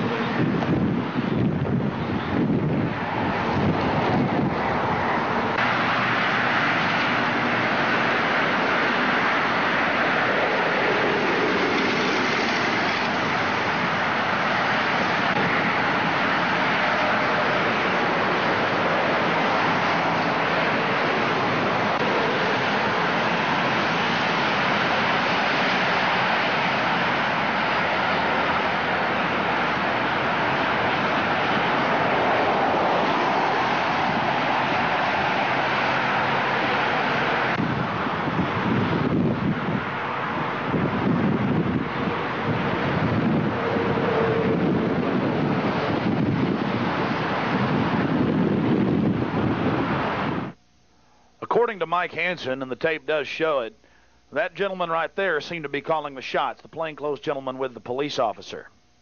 In every one of these operations we've studied, there is always an FBI handler merging the military and the police. I think this footage speaks for itself. How are you liking your secret police, America?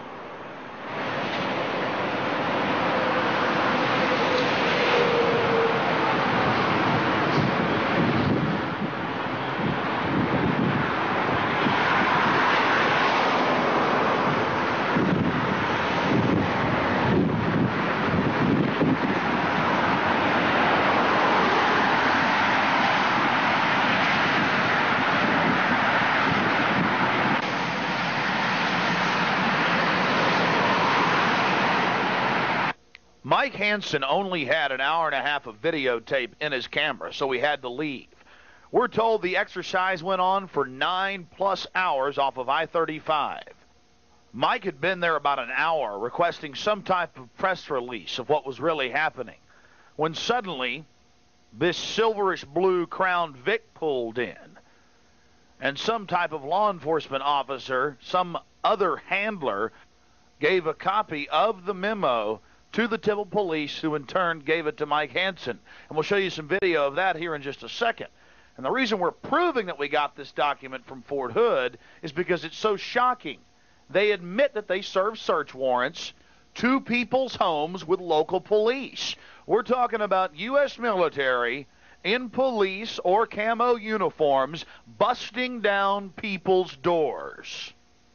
And they've become so arrogant that they've got the nerve to put it in a memo and admit they're doing it, and then hand it out to us on the side of the highway when they've got a Greyhound bus pulled over and they're searching it.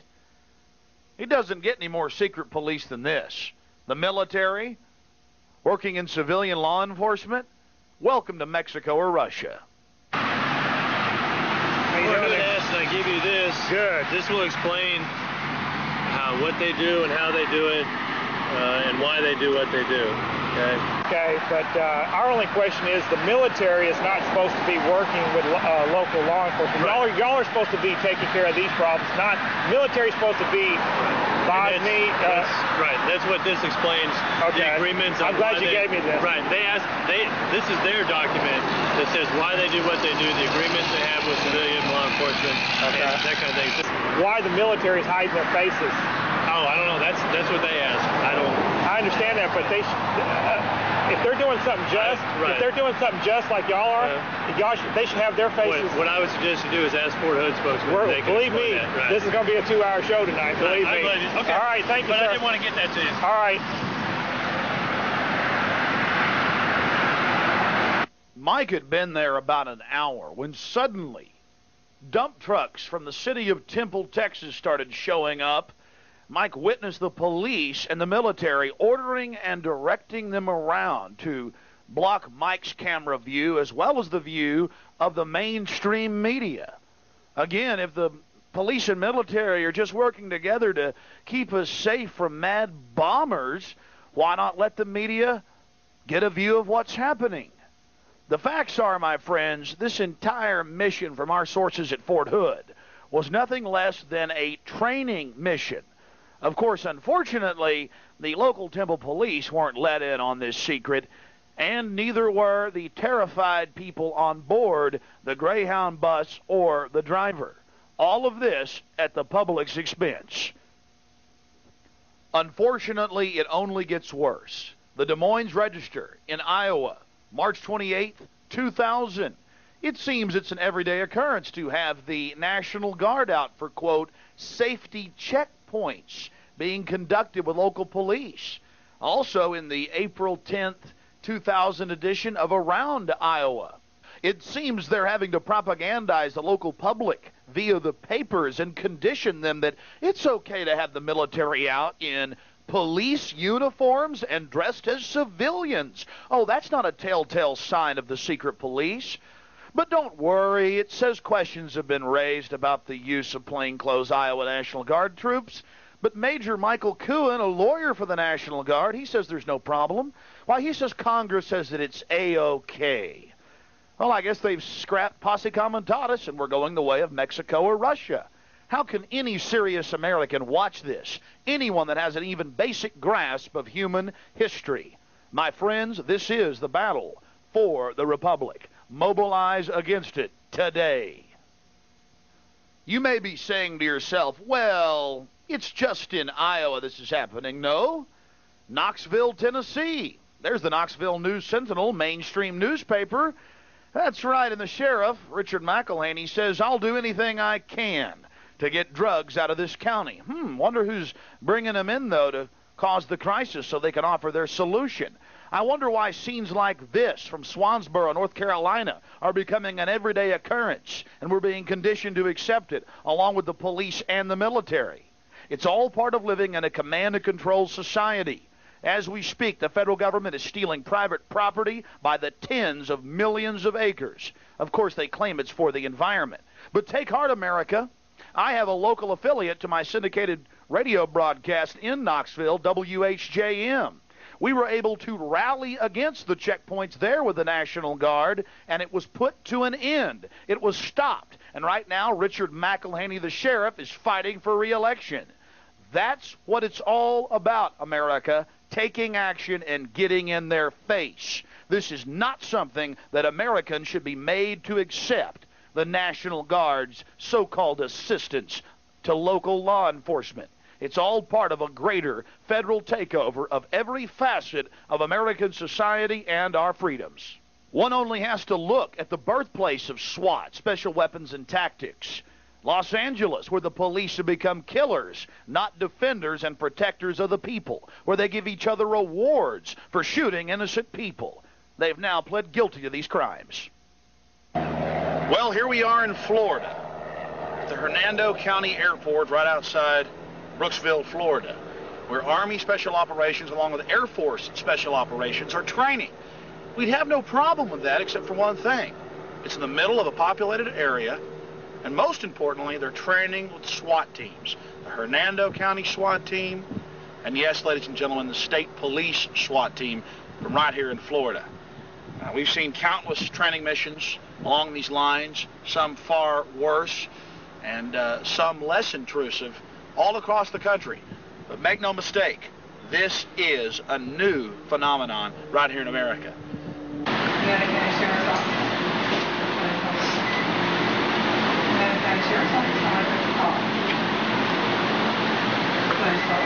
Sheriff's Office, how may I direct your call? Are you Mrs. Danner? Yes, I am. Hey, Alex Jones. How you doing? I make documentaries also some good radio. Oh, hi, How you doing?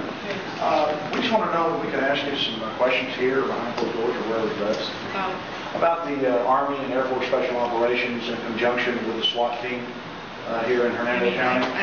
You know we're not in charge of the operation, and so they're answering any questions that the media has. I was asking about the law enforcement's role in the training, as reported by the local newspaper. Well, I prefer that you just talk to them.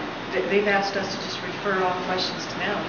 Now, I honestly, legitimately do not know what exactly they're doing. I just know that we are providing some SWAT team members, and we've been cooperating with them. I honestly don't know. I haven't been out there. I haven't seen anything. I haven't even talked to Captain Glick.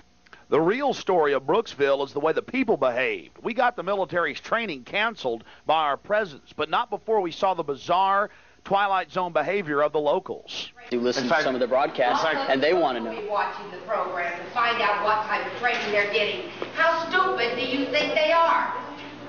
Do what?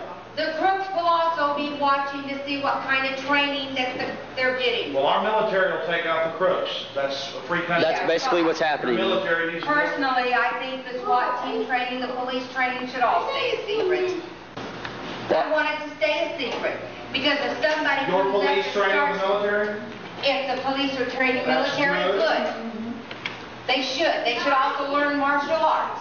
Well, that's fine. I happen to believe that every cop should know how to do that.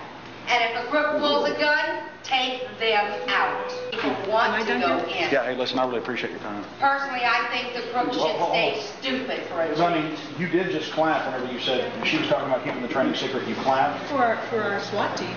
Well, you clap for us on They campus? should stay stupid. But you did clap. I'm glad people are. Well, we don't want to know specific tactics. We just want to know what does taking over an airport have to do with the Hernando County SWAT team? Yeah. What is? Did you talk to Captain Glick? Yes, we did talk to Captain Glick of the U.S. Army Rangers Airborne Corps. We'll get to that in a little later. But first, let's show some more of the bizarre behavior of the locals and talk to some other officials as well. Tell everybody everything. Well, tell the camera. We need to know. Here, tell us. Did tell the camera. You're stupid. We need to have the military secret with our police to keep us safe, right? That's right. We need to be safe. Personally, I would just as soon as go under martial law with some of these crooks that are getting out on this early parole thing. We didn't want to bother you while you're eating your meal. About Army Special Operations and Air Force Special Operations here in town? Can't tell you a thing about it. Well, what about the SWAT team working with it? Can't tell you about it. Can't talk about it, sir? That doesn't violate posse comitatus or anything? Good. Well, how much money is the county getting for training? Oh, thank you. Appreciate it, sir. Thanks a lot.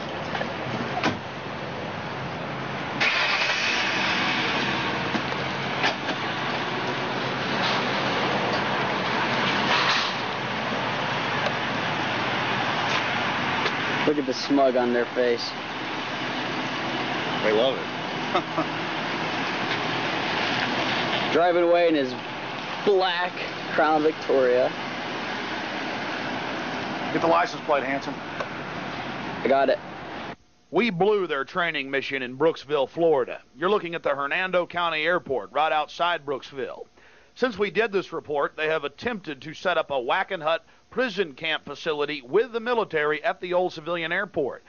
They've also thrown out the old-fashioned Army National Guard and moved in the 3rd Battalion Special Forces. Oh, and it just so happens the county also has their new prison camp facility right across the street, complete with bunkhouses and concertina wire. We alerted the public to this operation. They took action, and Wackenhut has subsequently lost the contract. First delivery. Here comes another one. Second delivery of concentration camp victims. Second delivery of concentration camp victims.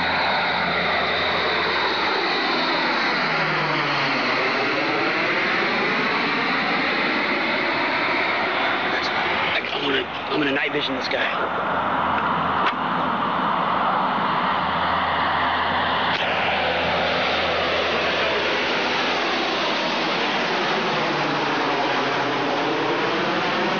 We don't have time to get into how we were chased by doom buggies and helicopters. The point is, every time we turned on our infrared, we'd be chased because it was like a giant spotlight inside their night vision. We'll get to that later. I don't know if you people can see this, but we have 2 helicopters. They're hovering over the place where we were supposed to be today. And they're circling looking for us. The scaled-back mission turned into an attempt to capture us for simply trying to catch video of what the military and the police were engaging in. We were chased by doom buggies, black helicopters, you name it. Unfortunately, it was next to near impossible in the darkness to catch any video of this without using our infrared illuminators. But again, it's like a giant spotlight to all of their night vision. Luckily, a local who had read about the training in the newspaper tried to catch a view of what was happening and actually saw the doom buggies in pursuit of us. People running these doom buggies up that way and then back. Did you see Fast. Fast? Did you see the doom buggies do anything else? Well, they stopped at the about a half a mile up there. I think one guy got out and went out this way, away from the airport. You saw somebody get off the doom buggy? Pretty sure, yeah. Did they look like military personnel? No, they just look like, men in black. And, of course, they had these black hats on, like the old-fashioned Nazi helmets. And they're not quite like that. Really? Well, you know the kind of hats they have now. They kind of almost look like Nazi helmets, but they were black. We tried to talk to Captain Glick of the Army Rangers in a free country on public property outside the airport. So he went inside and just called the police, and we were polite. Boy, we are extremist dissidents engaging in thought crimes. Excuse me 1 second. I'm not trying to preach at you. I just want to get your opinion. No, I understand. I just want to get your opinion about concentration. If you could just excuse me for 2 seconds, Yeah, I'll be right Go back. ahead. I want to get this. We're just curious about the SWAT teams. How many different members from surrounding SWAT teams are Again, here? Is that classified? They were members of the Sheriff's Department. Members SWAT of the Sheriff's teams, the Department. paper reporters.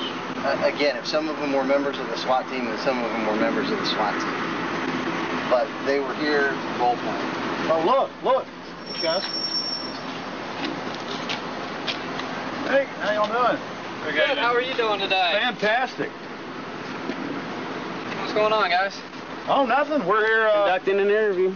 Yeah. Okay. You finished with all your questions in? Just about. Would you like us to be finished?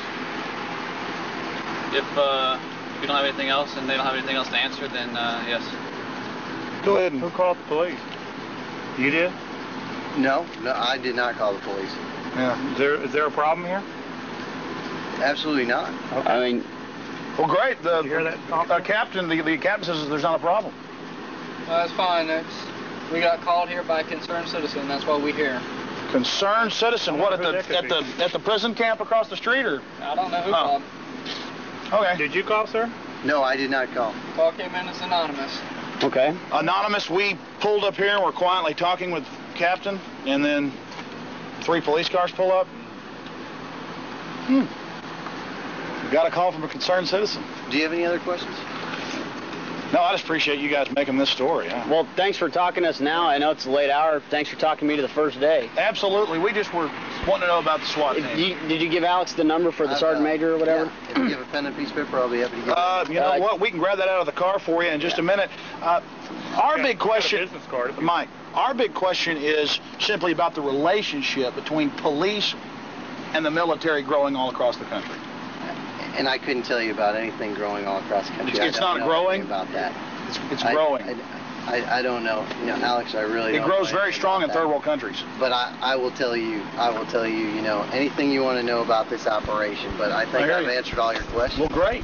We also tried to talk to some of the locals on the other side of the airport. Seems the police had already given him a visit and told him not to talk to us. The Army came in with the FBI? That's about it. Yeah, that's all I know. Now, you guys live literally about 200 yards from where the actions were taking place, correct? What have you heard during the nights that it's going on? Some gunshots, Explosions? Yeah, one night. Was that Wednesday night? Wednesday night? The first night they had it. First night, yeah. See, we got here, they scaled these bags. They were going to have a big operation last night, but they didn't, because they knew we were out there. Did any police come by looking for us back here? Yeah. They did? Yeah. Told me not to talk to you. Really? Oh, the local police told you not to talk to me. But you're not on a military base, and that's not a military base. It's a municipal airport. I know, but, you know, I don't know. It's modern America, isn't it? So the police did come by and told you not to talk to us? Yeah. Really? Do you remember what deputy said that? No, I sure don't. He just said it was that the Army had asked him to do that? Well, you were not. I was thinking Really? to say that. So the I'm going to be honest. Go tell them that or not. No, that's fine. They said we like honesty. So the Army said that had told the police that I'm a no, and not to talk to us. Yeah. My friends, you know there's a serious problem in this country. Now it's time to take action. And to do that, you'll need real solutions, not phony crises created by the federal government. All across the nation, there are ways for you to get involved. One of those solutions to educate and mobilize the public is access television. That's where I got my start 7+ years ago in Austin, Texas. The entire town, all those that have cable, are able to watch the show. We've changed the minds of literally tens of thousands of Austinites. You can make TV. You can get involved. It's a lot easier than you think. Believe me. Well, media is power. I've said that 100 times. And you've got to have access to some form of media to reach the general public if you're going to affect change. And the enemy knows that. And that's why they've got a stranglehold on it. That's why I talk about information war. You've got to get involved in the information war, and micro FM radio is the place to be. Everyone has an FM radio in their car or their home, and because of the low cost, it's springing up across the nation. Tens of thousands of low-power transmitters are serving their communities with powerful information and energizing the nation. Another tool that has the globalist and control freaks on the run is the Internet. My site, after 14 months of operation, now receives 9 million visitors a month. I suggest everyone get involved. But if you're not computer savvy, you can at least make copies of my documentaries and air them on Access Television. Give them to your friends, your family, your neighbors. Show them to your church or your school. It's all about educating the public and becoming your own press, America. The Achilles heel of the establishment is their enforcers. If you can educate police about the reality of what's happening, most of them will not want to go along with this criminality. You can also educate the public by calling into commercial AM and FM radio shows. And, of course, if you see wrongs in your community, right them. Be leaders in your community. When a World War II veteran was going to have his home bulldozed by the city, we built him a new house. They destroy it, we rebuild it. Kind of reminiscent of Waco back in 1993. We thought what happened there was horrible, and we brought forward the evidence. And then we decided to go ahead and rebuild them a new church. And guess what? People from around the country got involved, and we were able to build them a new church. That's the volunteer spirit. And whenever tyrants come into your town or city, it's important to confront them, whether they're politicians or bureaucrats. Over 4 years ago, I was interviewing former and current CIA officials about the Delta Force murdering people in Waco. They were extremely concerned. That's now been borne out in the Dallas Morning News and other publications. When are you finally going to come clean about the mass murder and using high-level special operations killers to kill Americans for publicity? Very important. Number one, about the Delta Force. Number two, Senator John Danforth, your special counsel. How can he be independent, as you and others have said, when he is appointed by you to investigate you? That's the question. Thank you.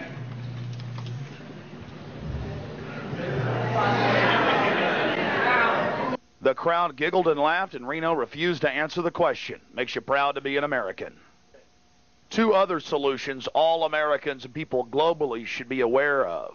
Number one, we should all ask God for guidance and pray that he deliver this country and this world from these clutches of these degenerate dehumanizers. And number two, never turn in your firearms. Slaves are disarmed all throughout history.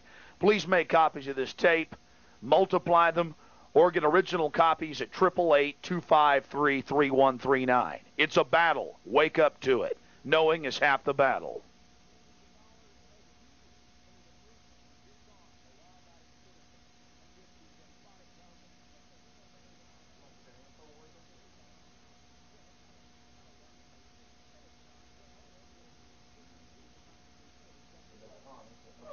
Stop it, Mike.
No, just making sure that you haven't been out drinking and driving or using drugs. It's a drug war, you know. Then we'll go into who's bringing in the drugs, the CIA, and who they're working for, the big foreign banks. My friends, all of the key indicators of a nation in massive decline are being manifest in front of our eyes right now as we speak. In North Carolina, the FBI, the BATF, and Pinkerton Security Corporation have created a public-private operation with the state. They plan to make it go worldwide, not just nationwide, in the next few years, implementing the global government through the public schools, through the government training centers. They have the children tattling on their parents, their neighbors, their peers in school, and getting rewards for it, CD players, toys, and discount credit cards. Everything you would expect to see in Nazi Germany or Russia. My friends, this is the battle for the Republic. It's a hardcore battle that we've all got to face, that we've all got to get involved in. Just a few weeks ago, in March of 2000, Admiral Moore, former chairman of the Joint Chiefs of Staff, called for all Americans, black, white, young, old, it doesn't matter, to engage in the information war or we're going to lose our country. The globalists see this nation as a shining jewel to be subdivided, to be strip-mined socially. It's time for all Americans to wake up, to energize and get involved. In past films, I've implored the public to take action, to make copies of these documentaries, to give them to their police chief or their sheriff or to their local politician. There are many ways to get involved, and at the end of this film, we're going to have some solutions, very important solutions, different ways that we can get this country back. And yes, face it, my friends, if we can't get it back in an information capacity, if the corruption, if the criminal activity continues, if the government continues to drive forward in their mad desire to disarm the American people and complete our journey towards slavery, it will become physical. Let's hope that doesn't have to happen in the next few years. And one more positive note.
Take my last film, Police State 2000, or the one before that, America Destroyed by Design.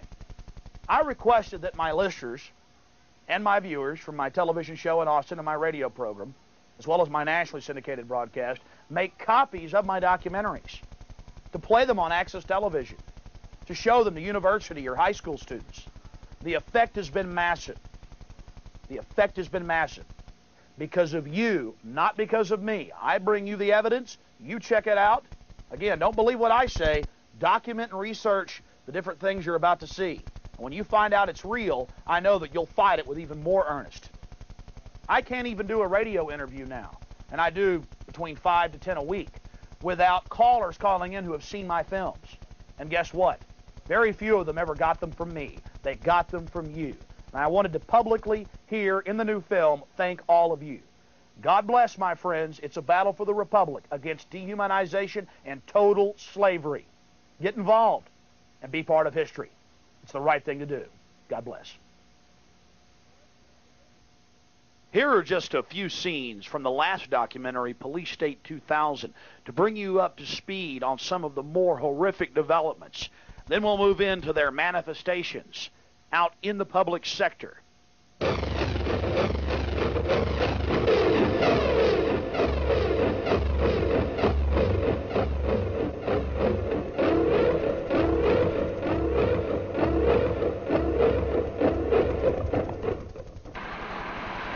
Hello, Waffen SS.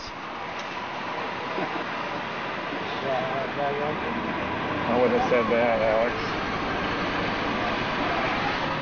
Get it on. I got it. Get the searchlights. Yahoo, my friend. Jawohl! Come on, Larry.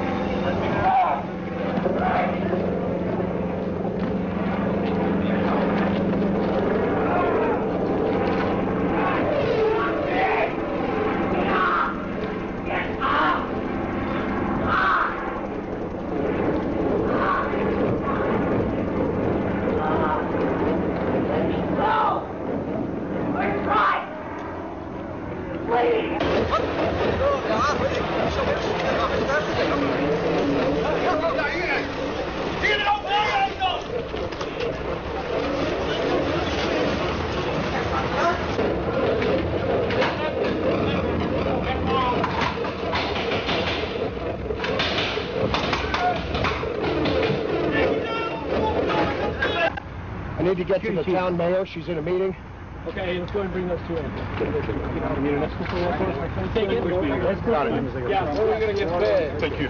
We need to get fed. When are we going to get fed? Let us out there, sir.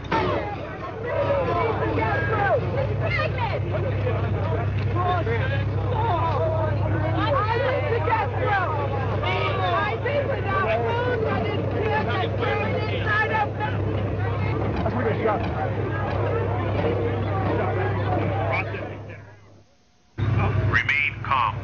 We will not tolerate civil disobedience. What'd you see? What'd you hear? Well, they were throwing some bombs, you know, bombing. Grenades? Yeah, and some. I think they were using some rifles too, and the other kind of rifles, you know, the one used to stuff like that. Because what they would do once I said no, they went to various individuals in the community to bring pressure to bear to get me to change my mind.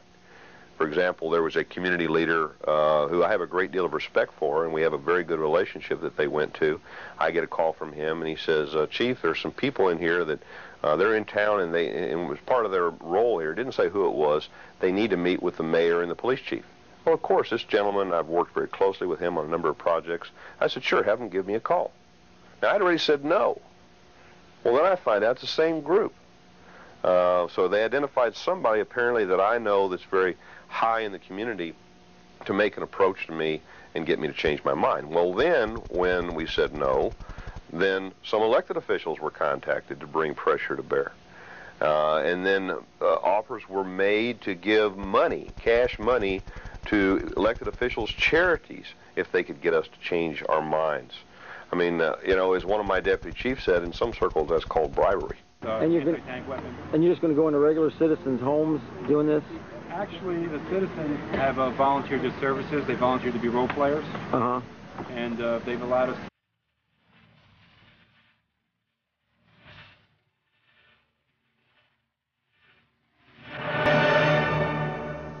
Ladies and gentlemen, General John J. Sheehan, NATO's Supreme Allied Commander Atlantic and Commander-in-Chief of U.S. Atlantic Command.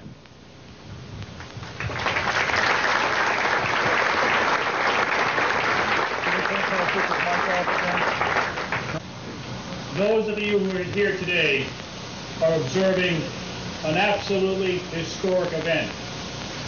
The soldiers that you see before you represent not the past, but rather the future. It is through exercises such as this that truly we can create a new world order. Ir ļoti skaisti, bet kā izskatījās mūsu karavīri, to lai mums priekš tie, kas skatījās mūsu karavīriem. Colonel says that this exercise, peacekeeping exercise, is very impressive, and he would like to thank the United States Army and government and United States as a nation for this very big, great job and big expenses to organize this exercise. And the opening ceremony was nice and impressive too. Attention, attention, attention. American forces are here to help. Remain calm. We will not tolerate civil disobedience. Hello, I'm Alex Jones, and I'm a radio and television host based in Austin, Texas. And for many years, I've been exposing the criminal activities of the global elite, otherwise known as the New World Order. The newest film you're about to see is Police State 2, The Takeover. Now, in past films, we went in depth showing the merger between military and the police under the control of the FBI and the ever-growing, powerful central government. In the new film, we're going to show you the result. The military out serving search warrants in 77 Texas counties. That's right, civilian search warrants. We're not talking about Mexico or Russia. We're talking about Texas, USA. The military running checkpoints in Granger County, Tennessee, random on the nation's highways, not looking for spies or axe murderers.